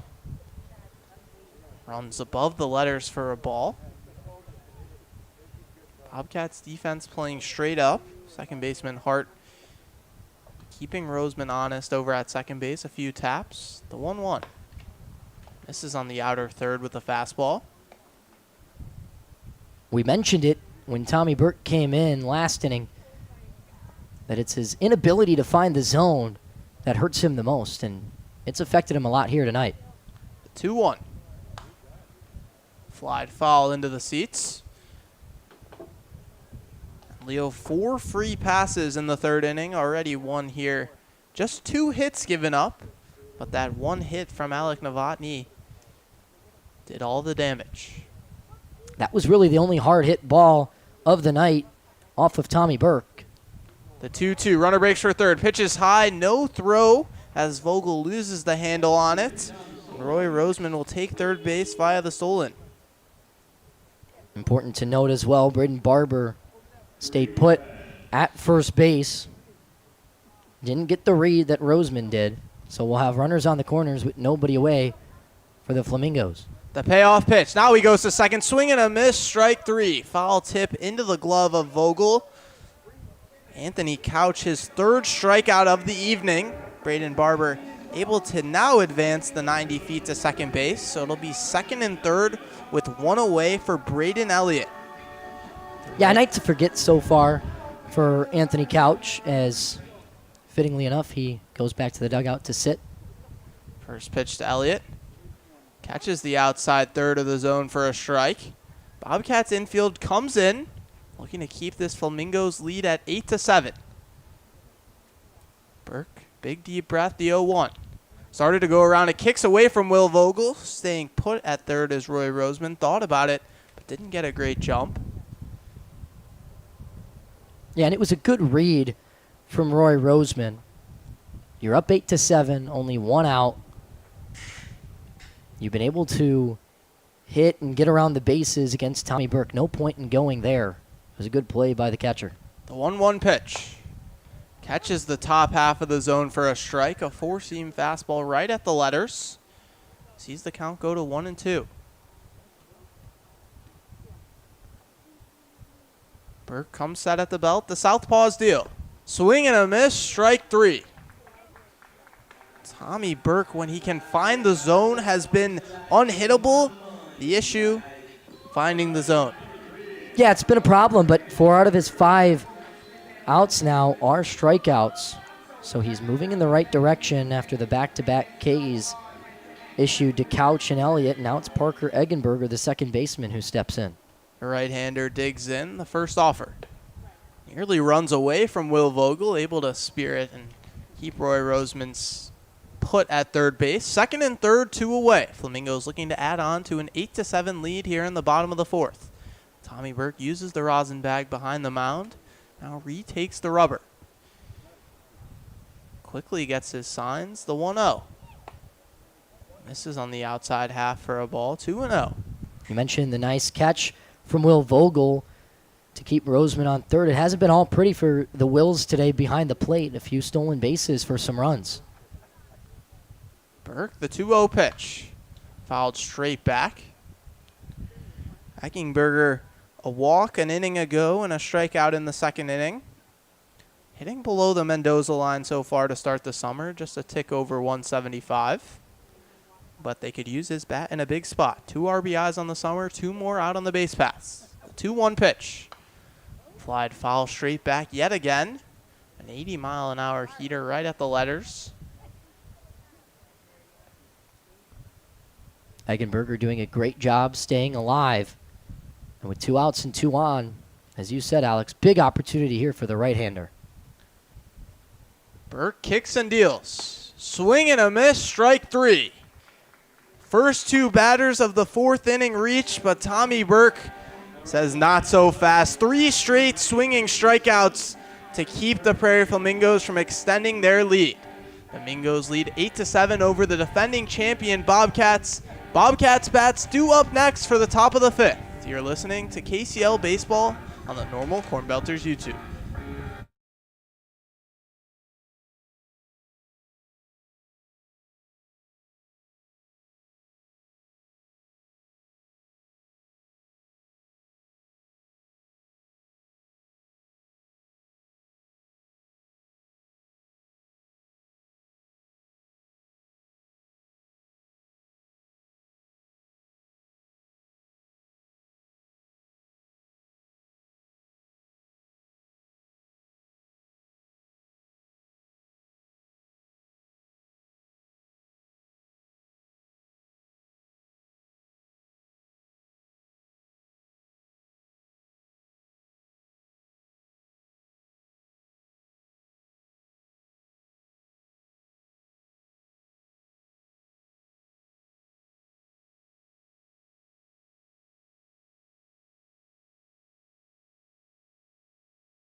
Back in normal for the top of the 5th inning. After a scoreless first inning for both sides, we thought this one might be a calm night of KCL baseball, the second half of a doubleheader.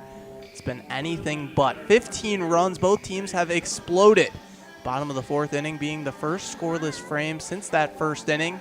8-7 the Flamingos lead. Bobcats looking to answer. It's 9-1-2 due up. Jake Zimmerman digs into the right-hand batter's box. The first offer. Flied into right field, but foul. Boston Cats back for his 3rd inning of work on the mound after replacing the starter R.J. Bergen. Allowed 3 runs. Just a couple of hits. Going to keep the Bobcats lineup quiet. The 0-1. Runs way high. Count goes even to 1-1. 8-7, as Alex mentioned here in the top half of the 5th. Cats turns into his wind. Bounces one in. An uncompetitive 1-1 pitch. I'd love to check the record on this summer for runs scored combined between the two teams. The 2-1. Grounded to short. Novotny fields it cleanly over to first, well in time. The ever-safe pair of hands from Alex Novotny makes easy work of Jake Zimmerman, 1 away. Yeah, he's been rock solid over there. Going back to the 15 combined runs between the two teams, I'm curious to where that ranks on the season. I mean, we've had teams score 13, 14 runs, but typically those have been blowout games. Tall left-hander Carter Harris digs into the left-hand batter's box. First pitch.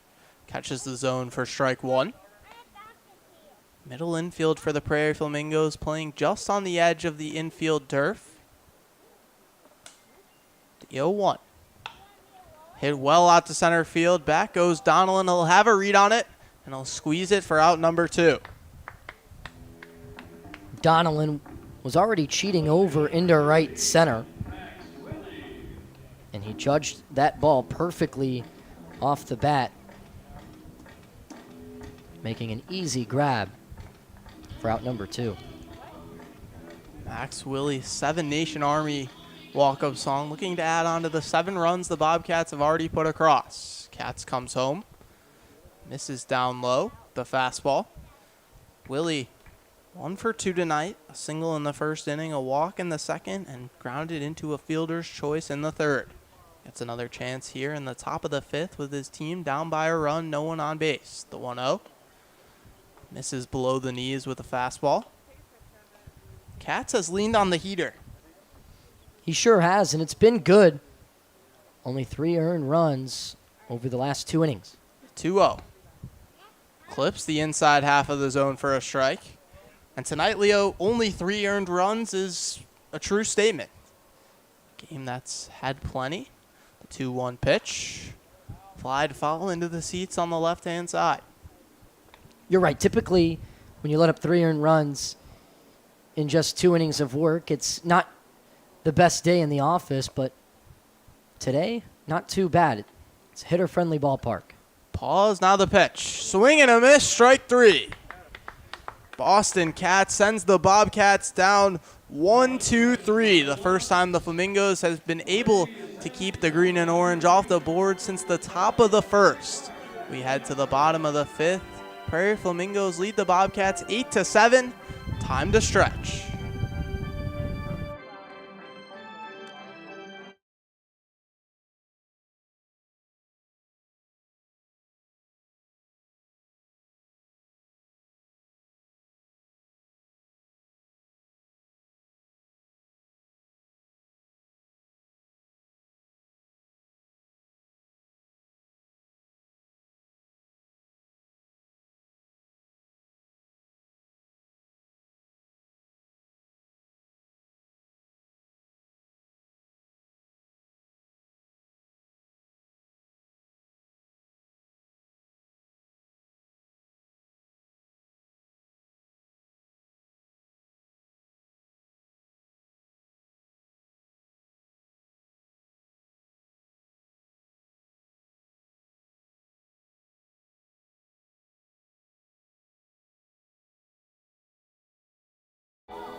Back in normal for the bottom of the 5th inning. Game 2 of a KCL doubleheader. This one had a lot to live up to after the Blue Caps rallied back to take down the Ground Sloths late in the first game of the doubleheader.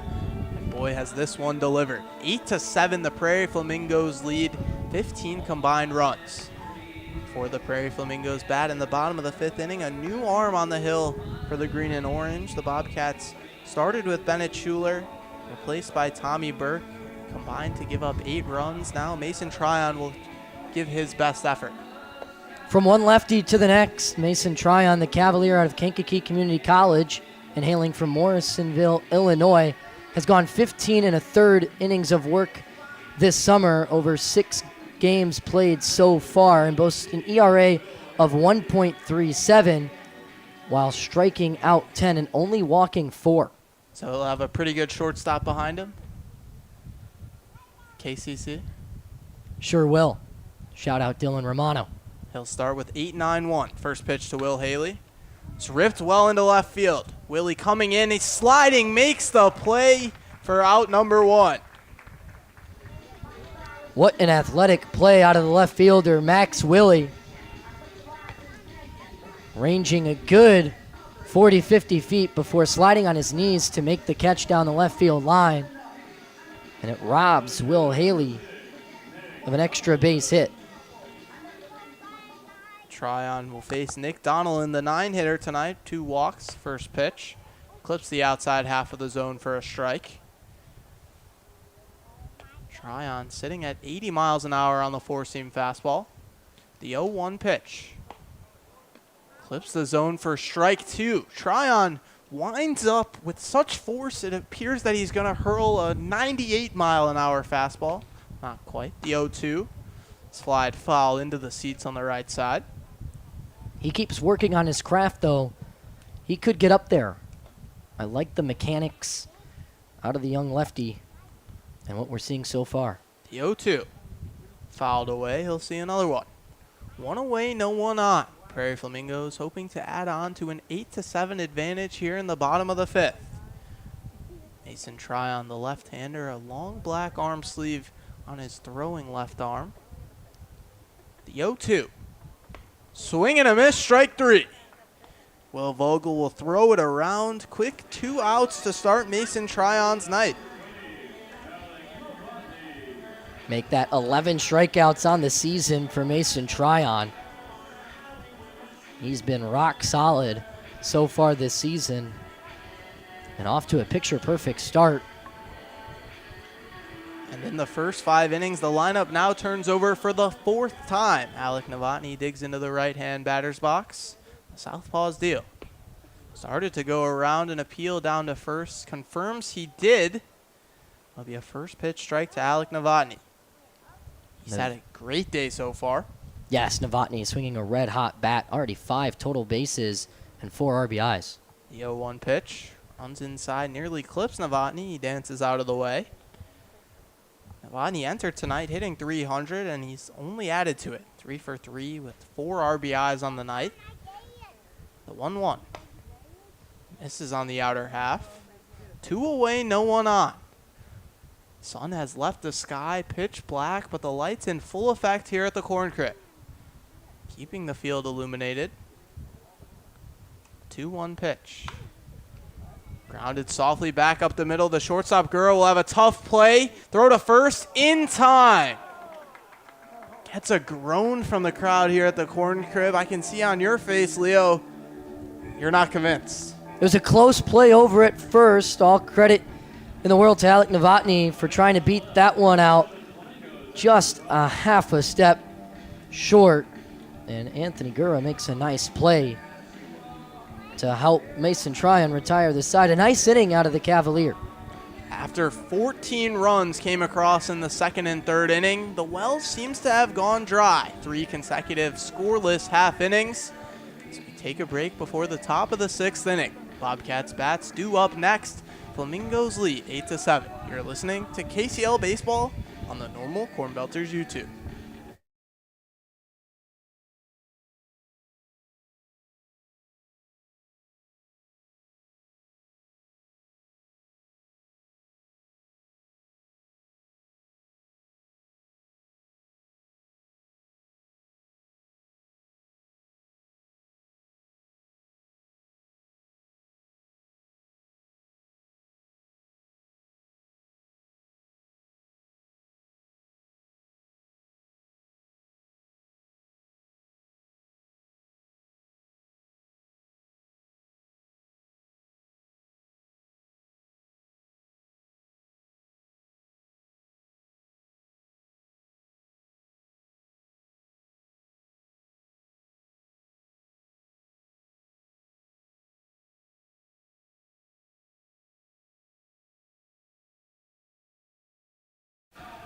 Back in normal for the top of the 6th inning. 15 runs combined. Prairie Flamingos lead the defending champs 8-7.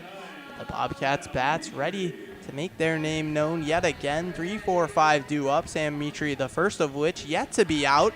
A new arm onto the mound to try and solve him. It's number 9 right-hander Avery Bowles. Avery Bowles plays his collegiate ball at Illinois Valley Community College from Lexington, Illinois.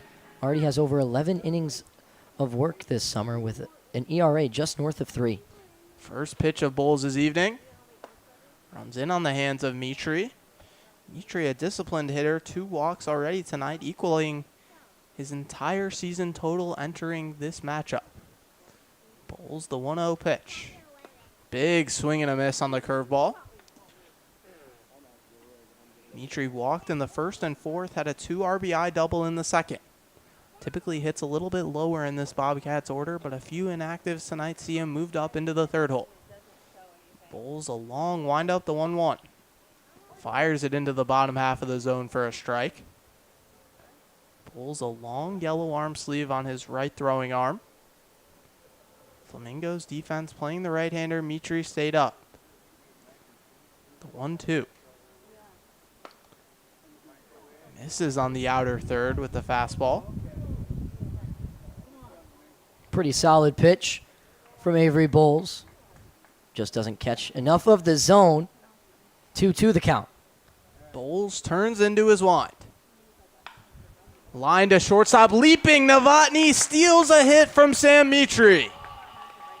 Acrobatics on full display after a tremendous night at the plate. Alec Novotny says, "Don't forget about my defense." I mean, come on, Alex. This kid is unbelievable. He's 3 for 3 tonight with 5 total bases and 4 RBIs, and he's made some unbelievable acrobatic plays, if you will, over at shortstop. And he retires Sam Mitri for the first batter of the 6th. Another shortstop strides in. First pitch to Anthony Gura. It's fly deep into right field, but foul. Had the distance to leave the corn crib, but well right. Back to that line drive. I was getting ready to give credit to Sam Mitri for the base hit, but Novotny steals it away. The 0-1 pitch. Runs behind Gura. Something you don't see too often, a breaking ball that was 2 or 3 feet behind Gura. You're right, you don't see it too often, but Avery Bowles notorious for not finding the zone. 4 hit by pitches this year and 13 walks. The 1-1 home. Grounded softly down the left side, runs foul. Ball that tailed away from the third baseman couch. 1 away, no 1 on. Bobcats trail the Prairie Flamingos 8-7 here in the top of the 6th. 9:36 local time. Lights in full effect. The 1-2 pitch. Hit well out to center field. Back goes Donnellan. He'll have a play on it. He'll make it. A tough play raging back. Makes the catch over his shoulder. Back-to-back well-hit balls from the Bobcats, taken away from them by tremendous plays from the Mingos defense. I mean, are you kidding me? Avery Bowles has the privilege of having an unreal field behind him as Alec Novotny and now Nick Donnellan both steal away hits from Mitri and Gura. First pitch to the catcher, Will Vogley. In for a strike. Seemed to cross up Will Haley behind the dish. A breaking ball that clipped off his glove. He was expecting a fastball, it appeared. Bowles quickly retakes the hill. You're right, Leo. He's going to owe some of these guys dinner after this frame. The 0-1 pitch.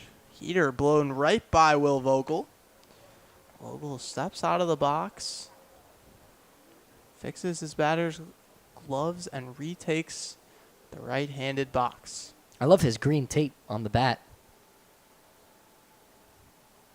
Bowles, long pause getting his signs from Haley. Before he can deliver, Will Vogel will call time, step back out. Black cedar barrel with green tape on the handle. Comes to rest on his shoulder. The 0-2 pitch. Strike 3 looking. Blows the heater right by him on the outside half. No doubt about it. 1, 2, 3, go the Bobcats. They'll have 3 chances left. Prairie Flamingos will get a chance to add on before they can. You're listening to Alex Ferencz and Leo Romano on the Normal Corn Belters YouTube. Don't go anywhere.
Back in normal for the bottom of the 6th inning.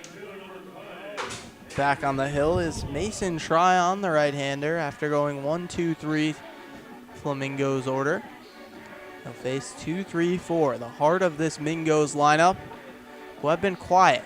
8 runs across in the 2nd and 3rd frame, nothing since. First pitch to the left-hander, Adrian Arzola. Misses outside with a 4-seam fastball.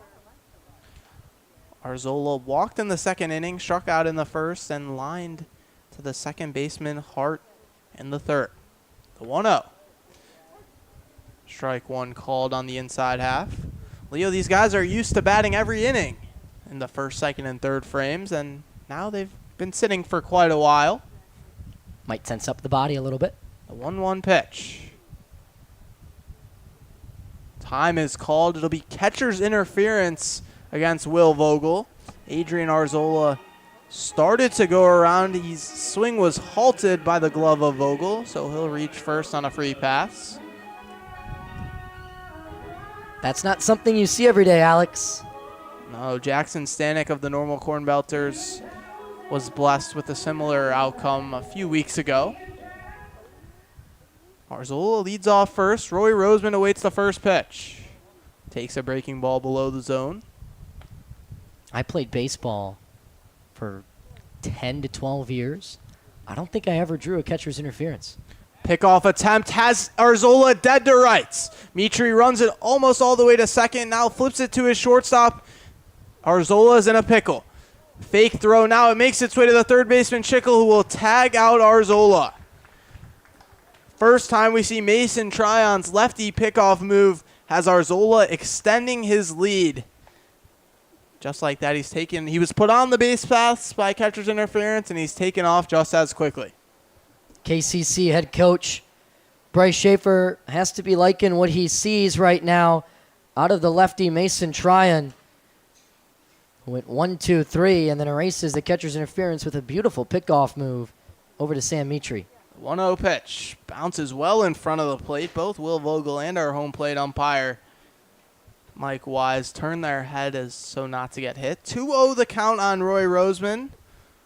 1 away now. Bases empty after Adrian Arzola was picked off. 8-7, the Prairie Flamingos lead the defending champion Bobcats. Bottom of the 6th inning. 2-0 pitch. Misses the zone below the knees. Count goes to 3-0. I'd love to go back to the pickoff move and see who all touched the ball and in what order. That's a 3-0 runs high and tight on Roseman. It'll be a free pass. A scorekeeper's nightmare. Yeah, scorekeeper's nightmare. if you look in the scorebook after the game and see that official scoring, it'll look more like we're writing code rather than playing baseball. Braden Barber digs into the right-hand box. A puzzle for our friends in the analytics department. Carter Light, Jack Hughes working tonight. First pitch to Barber. Misses head high with the fastball. One away, runner on first. Middle infield for the Bobcats. Gura and Hart creep a little closer to second base, hoping to turn two. Tryon comes set at the chest, not to the plate.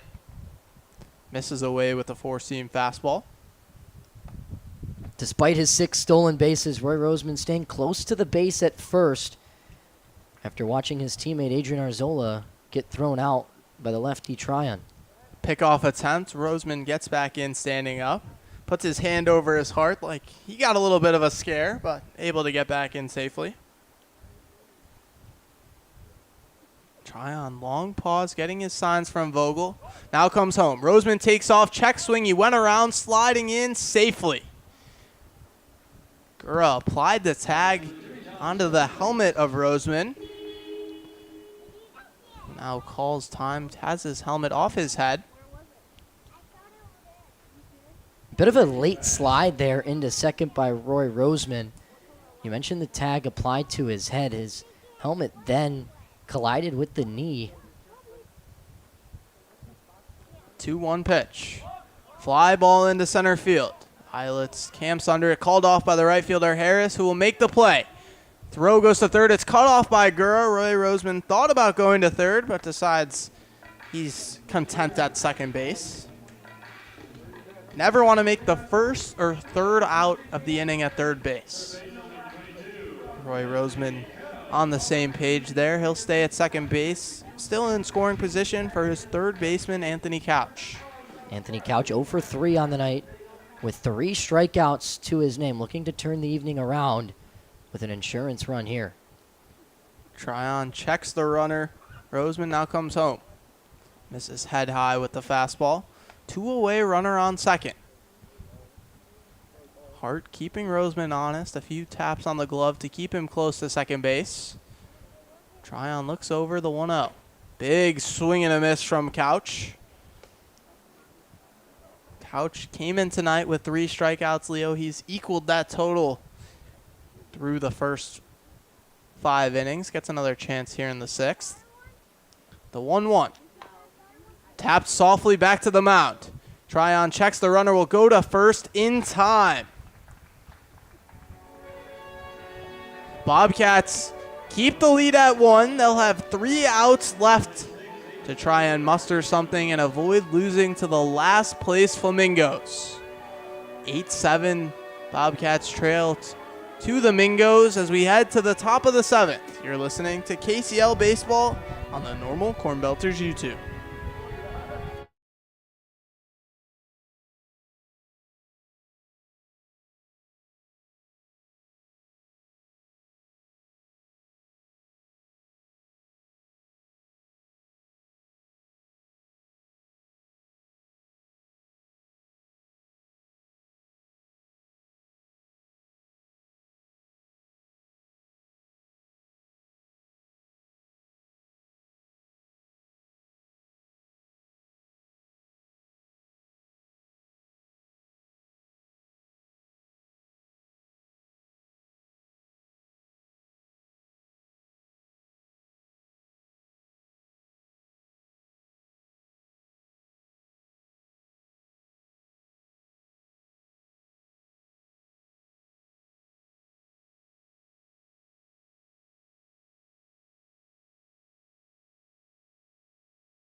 The defending champion Bobcats and first place leaders of the KCL are down to their final 3 outs. 6, 7, 8 due up for the orange and green. They'll face Avery Bowles back for his 2nd inning of work. First pitch to Lawson Schickel. It's lined well into center field, right at the center fielder Donlin. He'll camp under it and make the play for out number 1. 4 up, 4 down for Avery Bowles. It's been a fantastic start to his night. And now the Flamingos are only 2 outs away from capturing their coveted 7th win of the season. The cellar dwellers, the Prairie Flamingos, in control here over the top-ranked Bobcats. The first pitch to to Brady Hart. Flied foul into the seats. Avery Bowles, a tall right-hander, gathers himself behind the mound and now retakes the rubber. Bowles, the 0-1 pitch. Fires a fastball off the outside half. Brady Hart's had a good night so far, reaching base safely all 3 times with a walk, a double, and a single. Bowles, high leg kick, the 1-1. Breaking ball drops into the zone for a called strike. Flamingos defense playing slightly in, expecting some weak contact against Avery Bowles. Brady Hart awaits the 1-2 pitch. Bowles, long pause, here it is. Chopped foul down the left-hand side. Hugged the third base line before it tailed away before the third base bag. Brady Hart will see another one. Had his first extra base hit of the summer back in the 2nd inning.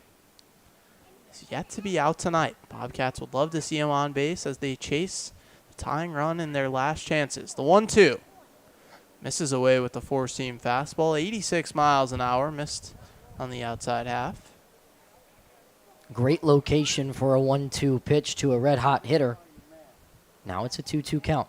Bowles turns into his wind. Grounded to the shortstop, Novotny. Backhands it over to first. Tough play. Tried to pick it. Was Braden Barber. It comes off his glove and stays in the infield. It'll be an E6. Man, Alec Novotny has had such a flawless night up until this point. And now he'll be credited with the only error of the contest so far. So the Bobcats are alive. Down to their final 2 outs. They have a base runner. One away. Runner on first is Brady Hart. Deegan Eilitz digs into the left-hand box. First offer from Bowles out of the stretch. Breaking ball that drops into the zone for a strike. Bowles retired the first 4 hitters he faces. Got Brady Hart to hit a soft ground ball to shortstop, but an error sees the first base runner of his night. The 0-1 chopped to second base. Eggenberger turns it to Novotny for 1. The turn not in time. So a fielder's choice takes Brady Hart off the base pass, but Deegan Eilitz able to hustle it out. Good hustle from the center fielder to keep this game alive. I know he'd like to have that one back after rolling over the fastball out of the arm of Avery Bowles. And now Jake Zimmerman, the DH, is the last chance for now. Bowles, chest high set, comes home. Flied into right field. It'll get into Portillo's Club 310 in foul territory. Bobcats trail the Prairie Flamingos 8-7. Down to their final out here in the top of the 7th inning. 2 away, runner on first is now Deegan Eilitz after Brady Hart was taken off the base pass on Eilitz's ground ball to second base. Zimmerman awaits the 0-1. Fires a called strike at the top half of the zone. The Prairie Flamingos have the Bobcats down to their final strike. Avery Bowles uses the rosin bag, now retakes the rubber. Deegan Eilitz takes a lead over at first. Bowles chest high set, the 0-2. This is above the letters. Zimmerman thought about it. He wanted to go, but wisely decides to hold. Zimmerman 2 for 3 tonight. Needs to get on base. The 1-2. Ground ball to third base. Couch fields it at the chest, fires it over to first, takes Barber off the bag. He'll tag out Jake Zimmerman, and that'll do it. David slays Goliath. The last place Flamingos take down the top-ranked Bobcats in an ultimate KCL upset. Season series between these two sides goes 5-2. after an explosive second and third innings by the Flamingos bats. And the Bobcats, after winning 4 in a row, drop this one. Blue Caps and the Prairie Flamingos, winners today. It's a day for the upset. Back-to-back KCL games that delivered on their promise of being exciting weekday baseball. Fans here got their money's worth on a $2 Tuesday night. What stood out to you tonight, Leo, other than the flurry of runs in the second and third innings? The flurry of runs was nice, but I was impressed with the pitching down the stretch from both bullpens, to be quite honest. Avery Bowles did a nice job in retiring 6 of the 7 that he faced. It would have been 6 for 6 if it weren't for the throwing error by Alec Novotny over at first. And the Cavalier, Mason Tryon, did a nice job shutting the door against the Prairie Flamingos to keep the Bobcats within striking distance in this one. But at the end of the day, it's the defense, to be honest, Alex, that gets it done for the Bobcats. And I know the Bobcats will be eager to face these guys again. They'll have them on Sunday morning at 11 a.m. local time in what will be a triple header that day here at the Corn Crib. The Ground Sloths and the Blue Caps will follow, and then the Belters will host a Prospect League game that night. And somewhere in between, there will be a World Cup final at 2 p.m. Central Time on Sunday afternoon. That'll be between, and you can correct me if I'm wrong, because I'm not a soccer guy as you are, but that should be between the Spaniards, who won today, and then the winner of the Argentina-England game tomorrow afternoon. While you watch that one, Leo, that one should finish around 4 o'clock, a 2 p.m. start between the Argentines led by Lionel Messi and the English backed by Sir Harry Kane. Should finish right around 4 p.m. You might think, man, what am I going to do with the rest of my day? KCL doubleheader will start at around 5 o'clock local time. Another doubleheader for a Wednesday evening that has a lot to live up to after an exciting Tuesday night. Alec Novotny's night marred a little bit by that throwing error in the top of the 7th, but man, was he exceptional for the rest of the game. 4 RBIs, including a 3 RBI triple that put the Prairie Flamingos in the lead. They take this one 8-7 for Alex Ferencz alongside Leo Romano. Have a great night, Normal.